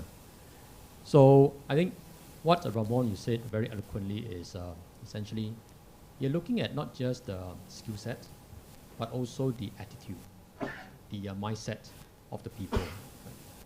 So, and in fact, this is really echoed by Peng as well, right? The adjacent hard skills and soft skills. Right? And the reality is that if let's say you're able to bring in people with a growth mindset, who's able to progress, then we would really have a better return on experience, we call it.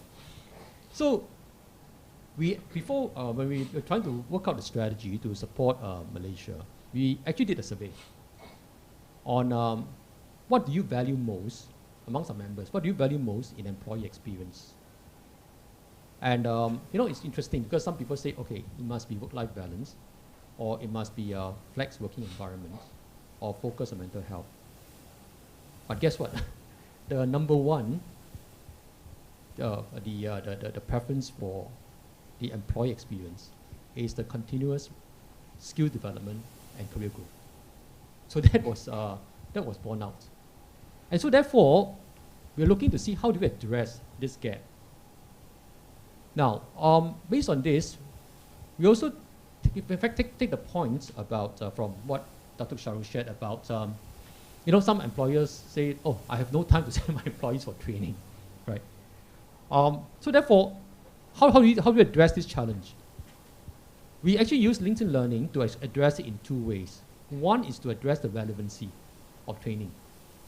So for instance, if let's say I have to, let's say you have a junior auditor, accountant, you need to submit a report using pivot tables. I mean, nowadays many accountants don't pivot tables, but if you don't, and you need to submit a report next week, what do? You learn, right? Can you wait? But if let's say your HR or your L&D leader says, okay, don't worry. 1 month later, we'll have a course on Microsoft Excel, right? Focusing on pivot table. But you need to submit a report next week. What do? You go online. So that's where we try to address the relevancy of learning. And then, in fact, that's what eLatte also will do, right? In terms of having it enable people to learn just in time, or in fact even just in case they need to learn. Then the second thing is to enable people to own their skills development, because as what Datuk has said, as an employee, employers want progressive employees, right? And employees need to be progressive. So how do you be progressive? You own your career. You own your skills development. Now, so we try to enable employees to own the skills development. And like what Pearl has shared, having your career goal, if you set a career goal, our AI engine will recommend you courses for you to go to, right? It's your own, right? Now, and then when the company has jobs, they surface to you on the LinkedIn Learning platform. Right? That allows the company to say that, okay, my next best employee for this role is my current employee in another role. I help in career development. You pick up the skills, hopefully online, or even if I have workshop, I used to have a 5-day workshop, but now I can use blended. I can use LinkedIn Learning or eLatte for you to do your acquiring of knowledge, and then I shorten the 5-day workshop to a 2-day workshop, right, where you do role plays and so on. So in this way, we try to use LinkedIn Learning to address the relevancy of learning and to make sure that it makes sense for both the learner as well as the employer. And then with these skills as a currency, we then extend it to say, okay, why not look at hiring, right? Whether externally or internally, use that as a currency to fill your new role. And we also hear that there's no such thing as plug and play, right? Anybody who takes on this role You expect them to deliver 100% the next week, is a pipe dream. So what do? You enable them to continue to pick up the skills. As long as they have the attitude, they have the adjacent skills, pick up the skills, they can do a good job. And it's not just about doing a good job now, but they will be able to do a good job in future, even if your role changes, if your underlying skill change. So this is how we try to use data. The hiring solutions of LinkedIn Recruiter or LinkedIn Learning to support skills development. And in this connection in Malaysia, I'm so glad that we signed an MOU with HRD Corp to support Malaysians. You can use the HRDF grants as well. Right? Use the levy for LinkedIn Learning, and in fact, we are having a promotion as well for people who leverage the HRDF levy for LinkedIn Learning. And so with this, hopefully, people can learn all the time, just in time, anywhere, any place, and they have a evergreen path to the career. And when companies in Malaysia want to transform, they will have people who have the right mindset to be able to transform themselves all the time. So hopefully this thing works. We signed the MOU about a month ago, so hopefully in this way we are able to support Malaysians in growing the career and to develop Malaysia's economy. Yep. Thank you very much, Frank. Just elaborating a little bit more about the MOU and how LinkedIn Learning can be claimed under HRD Corp. For those who are interested to find out more about this, we do have a feedback form where you can express your interest, so do check that out. And yeah, thank you, Frank. I think our audience would have greatly benefited from whatever you've shared so far. We do have a little bit of time before we jump into Q&A. Perhaps one last question, and this is to you, Mr. Yi, and this is an area of interest for you. With AI and automation, with ChatGPT, BART, and whatnot, it's disrupting everything under the sun, yeah? So what happens to the people whom jobs become redundant, and how would you navigate this internally at Deloitte? It's a very difficult challenge that we need to deal with as executive, right? Because constantly we are looking at how to bring in new technology to for us to be more efficient in our operations and stay competitive, not just locally but globally, because it's a borderless world and we have to compete with many other competitors around the world.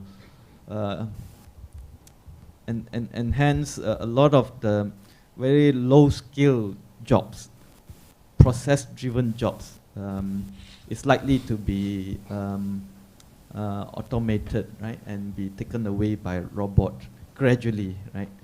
And this would be the very vulnerable group of people that really we got to think of how to reskill them. I hope the employer would have contributed to HRD levy, and then these people can tap on the levy, right, to find a way to reskill themselves.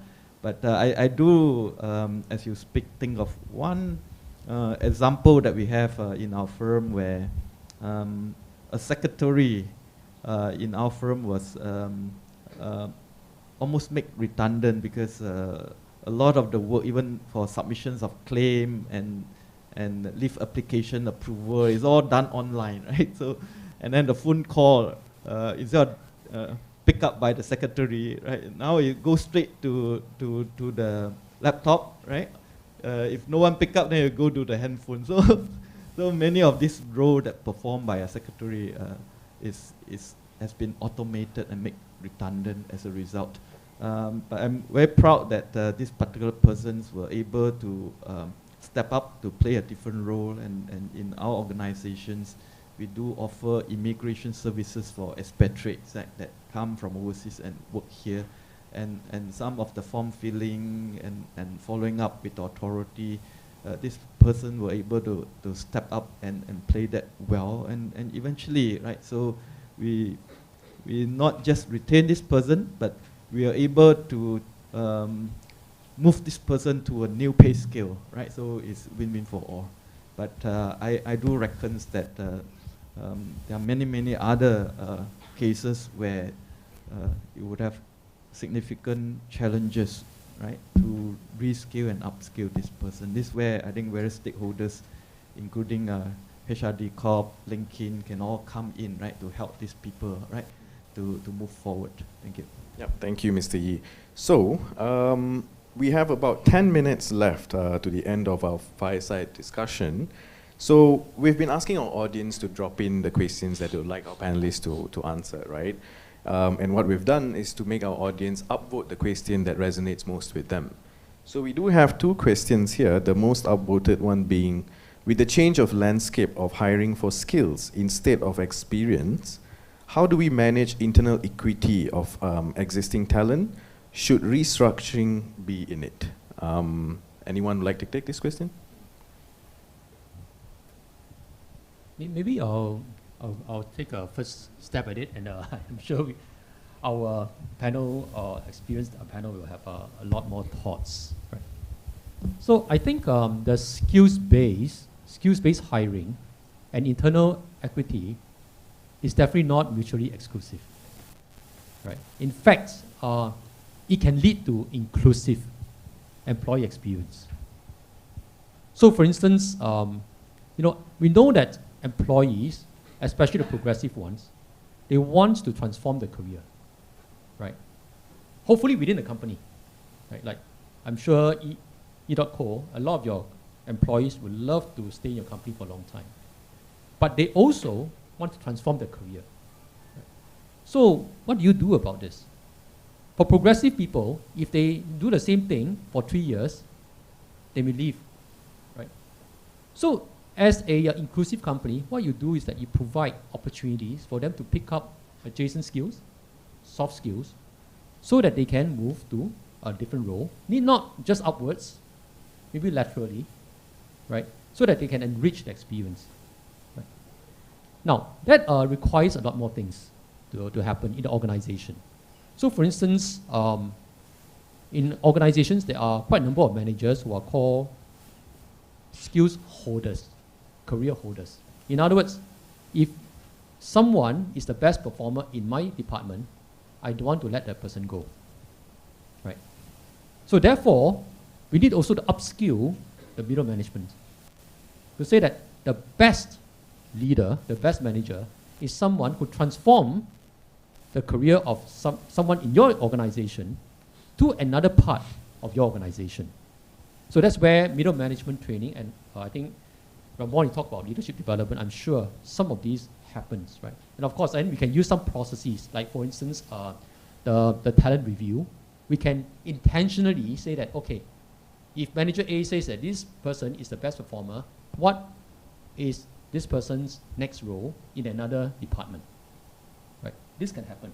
Now, this then brings about skills-based approach towards hiring and career progression, and at the same time, creating a more inclusive environment where people of all ages, of all gender, within an organization can develop their career over time. Right. Thank you very much, Frank. And thank you, Noor Hayati, for that question. I believe a lot of people may have benefited from that. The next question, which is, what are the top 3 traits or practices that you see in best organizations that attract talents? Anyone want to take a stab at that? Okay.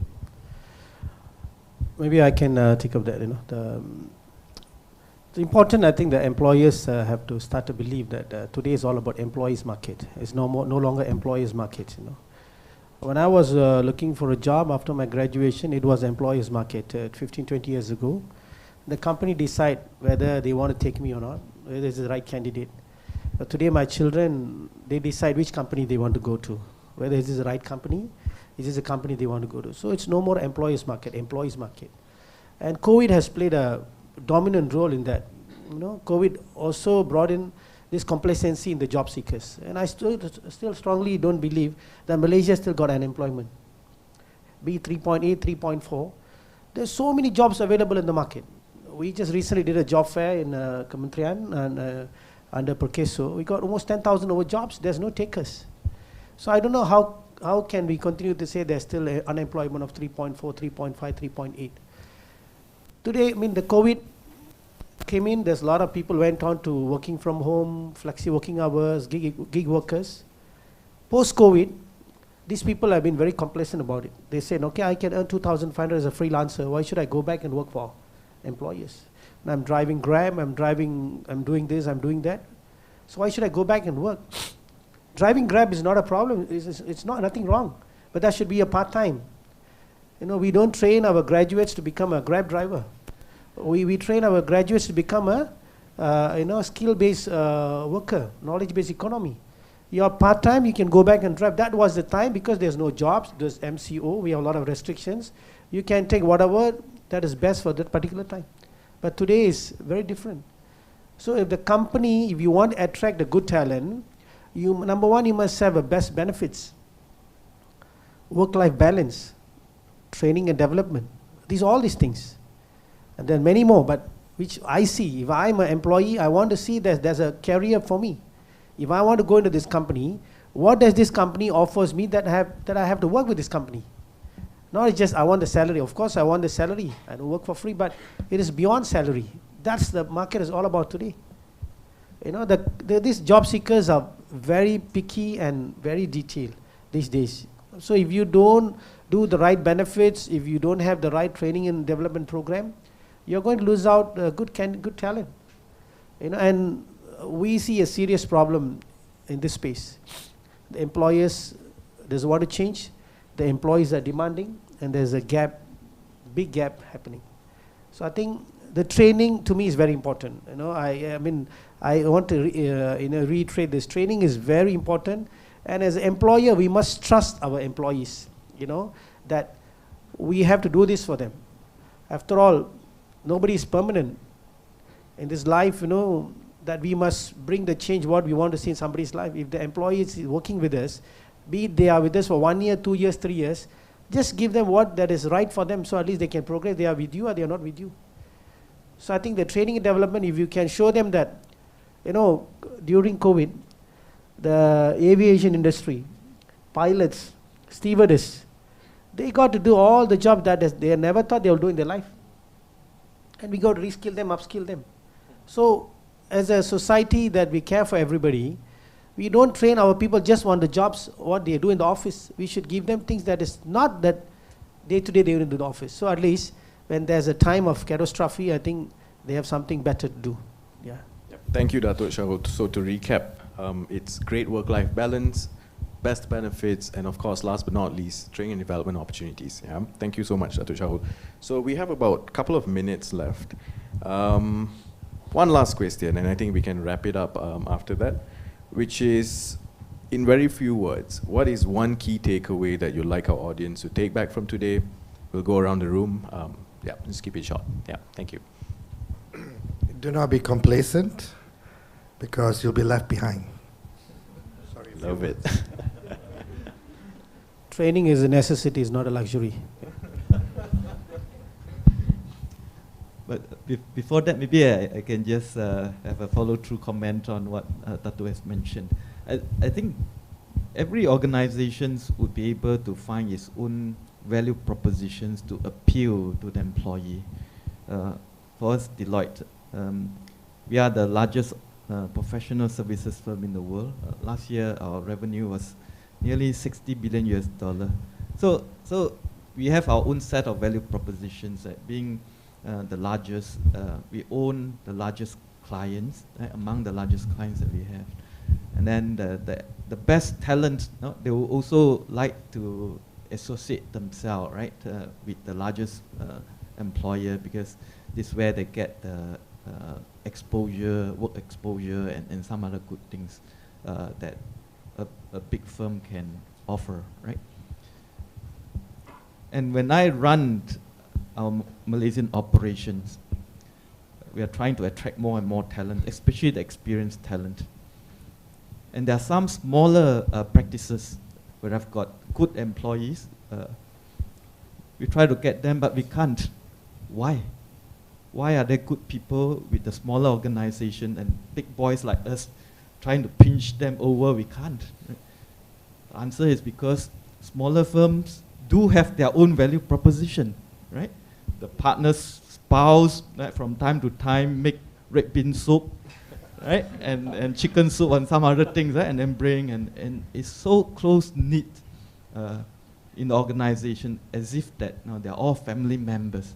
So I do think that every organization, right, I think in the whole ecosystem, there are big boys, mid-sized firm, and smaller boys. But each one, if you think very hard, would have their own value proposition that can appeal to some of the targeted talent, right, that would like to be part of that, right? So, and now coming back to your last question, I think, as I've mentioned just now, it's become a boundaryless world, and therefore the HR-related solutions that we would have and we have got will continue to evolve. So it requires employers, all of us, to think like a researcher, keep coming up with new solution, fine-tune it, right, recalibrate, right, to make it relevant and appeal to the employee.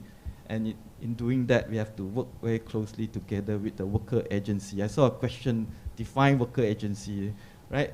In an organization, you may have a workers union, or you may have your sports club, or even individual employee, and they are all part and parcel of the worker agency that should be tapped on and work very closely with the employer to come up with good solution.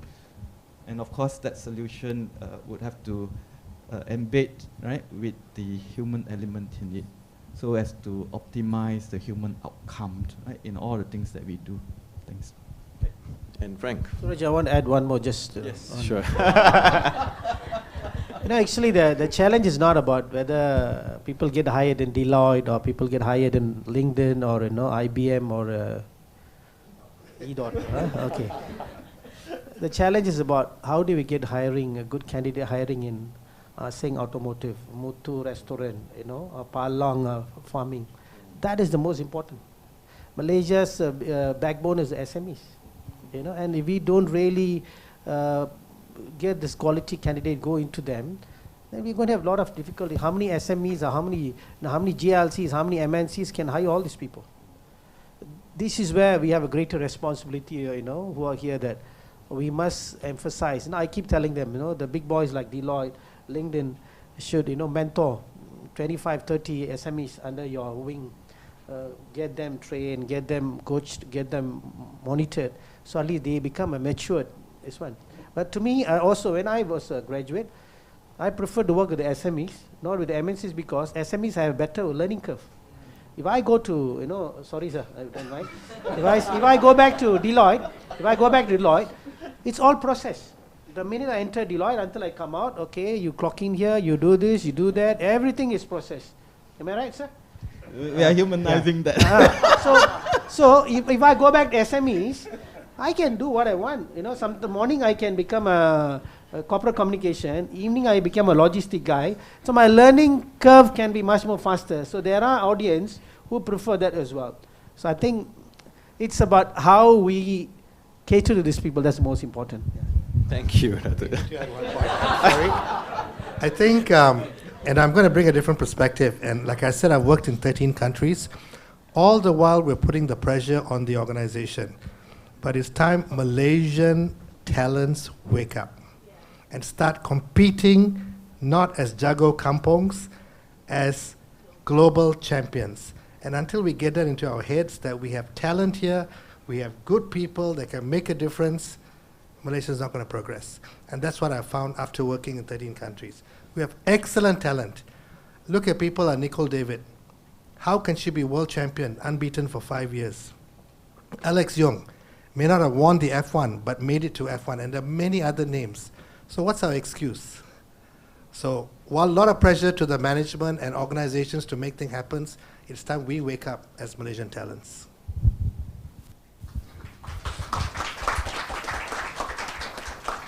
Yep, Frank. This didn't really go to plan. Yeah. It's supposed to be short. I think probably one thought is chicken soup and red bean soup is the best tool for SMB hiring. I'm just kidding. I was going to say, in reference to Nicole David's Joseph Schooling, born in Malaysia, came to Singapore, became Olympics champion. Now there's a toggle between which country he should be representing. So, well, I guess just like what Ramon says, we need to think global. We need to be global beaters, right? So I'll just add that many of us in the HR community, this is really the time for us to really stand up and measure up. HR used to be a call center, right?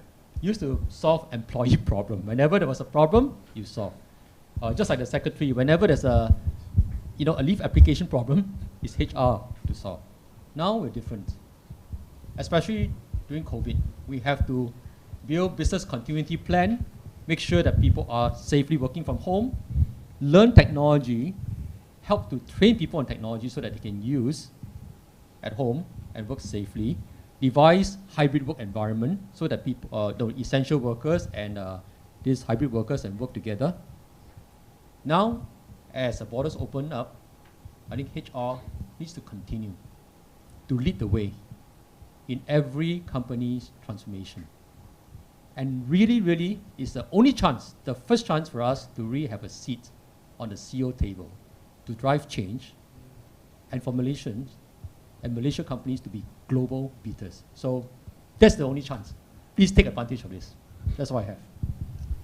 Thank you very much, Frank. I think that's a great end to our panel discussion. And again, I would like to thank all our audience who are here today, our virtual audience who's watching, and of course, Frank, Mr. Yi, Datuk, Shahul, Ramon. Despite all your busy schedules, I know, Frank, you're leaving back to Singapore, you have a flight to catch. Mr. Yi, I think you also have a flight to catch. Ramon just came back from a board meeting, so I'm very, very appreciative for your presence here. And Datuk Shahul, you're a man who's always on the go, so we really appreciate your presence here today. Now, I will pass it back to Gen C to wrap it up, but before that, please give our panelists a warm round of applause. Thank you very much.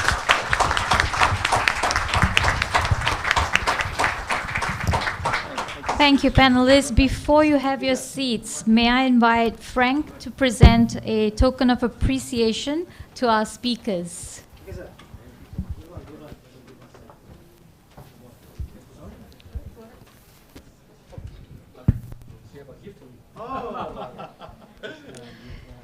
It's for Mr. Wing Peng. You see? Yes, Mr. Wing Peng.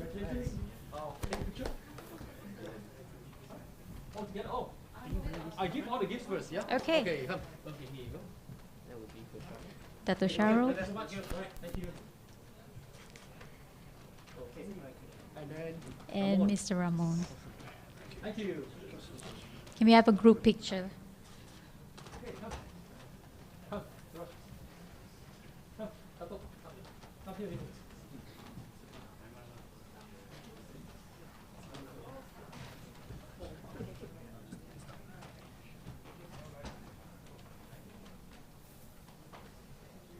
Sorry, yeah?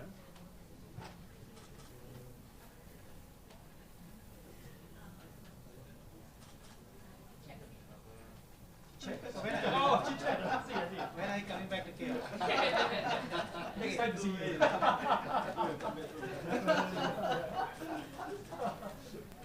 Thank you. Let's take a wiki from here. Yeah, then with all the audience, yeah? Yes. Okay. Come. This side. This side, yes, it is. Come. That's all we can do. Why don't you go further back? We'll take it. Oh, the professionals. Okay. Is it? Who's the audience? Yeah. How does it work? Oh, here? Okay. You want to sit in a row with the audience behind you? Up to you. Can you ask the audience to come? Everyone please come forward. Come forward. Let's have a quick picture. Yeah.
Sorry, you have to squeeze it, guys. Some of you squeeze it.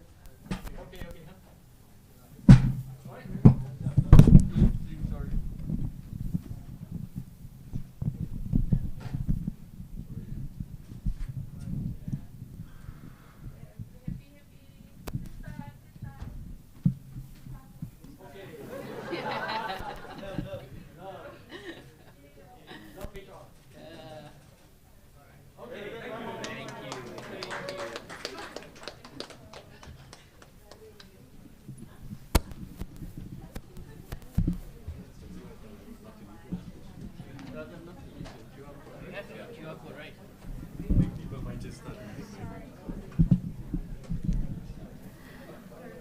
So ladies and gentlemen, please have your seats.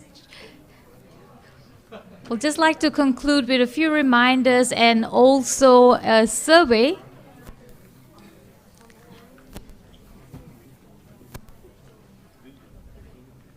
Thank you once again to all our speakers. Before we conclude, just allow me to summarize the key takeaways from today's session. So Deloitte's 2023 Global Human Capital Trends highlights the new fundamentals for a boundaryless world, such as thinking like a researcher, co-creating the employer and employee relationship, and designing for impact by prioritizing human outcomes. As the world's largest professional network, LinkedIn's data shows emerging trends to leverage skills as the new currency of work. Skill sets for jobs are changing if you aren't changing jobs, just as business demands are changing if you're not changing for your business model. Over 1 billion jobs worldwide are expected to be transformed by technology in the next decade. The ability to unlearn, relearn, and upskill is essential for business success and continued professional growth. HRD Corp has given the mandate to drive Malaysia's talent development aspirations as one of the initiatives to work with global organizations such as LinkedIn to make learning more accessible and affordable. Do leverage on the levy for a timely redemption to future-proof your organization and your career. We've come to the end of our session today. Thank you to every one of you on ground and online for your participation. Our sincere apologies if we couldn't get through all of your questions, but we hope you have been inspired from the event today to build a thriving workforce and attract the best, and learn how you can evolve your work dynamic with the team and empower your workforce to meet your business goals. Before we end, as mentioned earlier, for our participants on ground, here's how you can get your hands on some goodies. Share your thoughts with us by completing a short survey. You can scan the QR code on the screen, or if you can't scan, you can go to bit.ly/*LinkedIn 21 Feb-survey. To all our participants, both online and on ground, your feedback is important for us to continue providing you with better event experiences. Just fill up the feedback form, show us a screenshot of it on your way out, and collect your door gift. Lastly, if you'd like to re-watch today's session, we've got you. The recording will be available on the Star's YouTube page at the Star Online and on the Live tab. Feel free to tune in and also share the link with your colleagues and your industry peers. That's all from me, ladies and gentlemen. On behalf of Star Media Group, thank you once again for your participation and for staying with us right through the end of our session.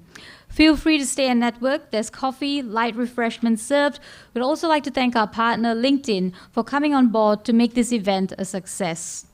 If you need any assistance, please reach out to us. We'll be at the registration counter outside, or you can contact us via email at events@thestar.com.my. We look forward to hosting you once again at the next Star Media Group event. Till then, have a great day. Take care.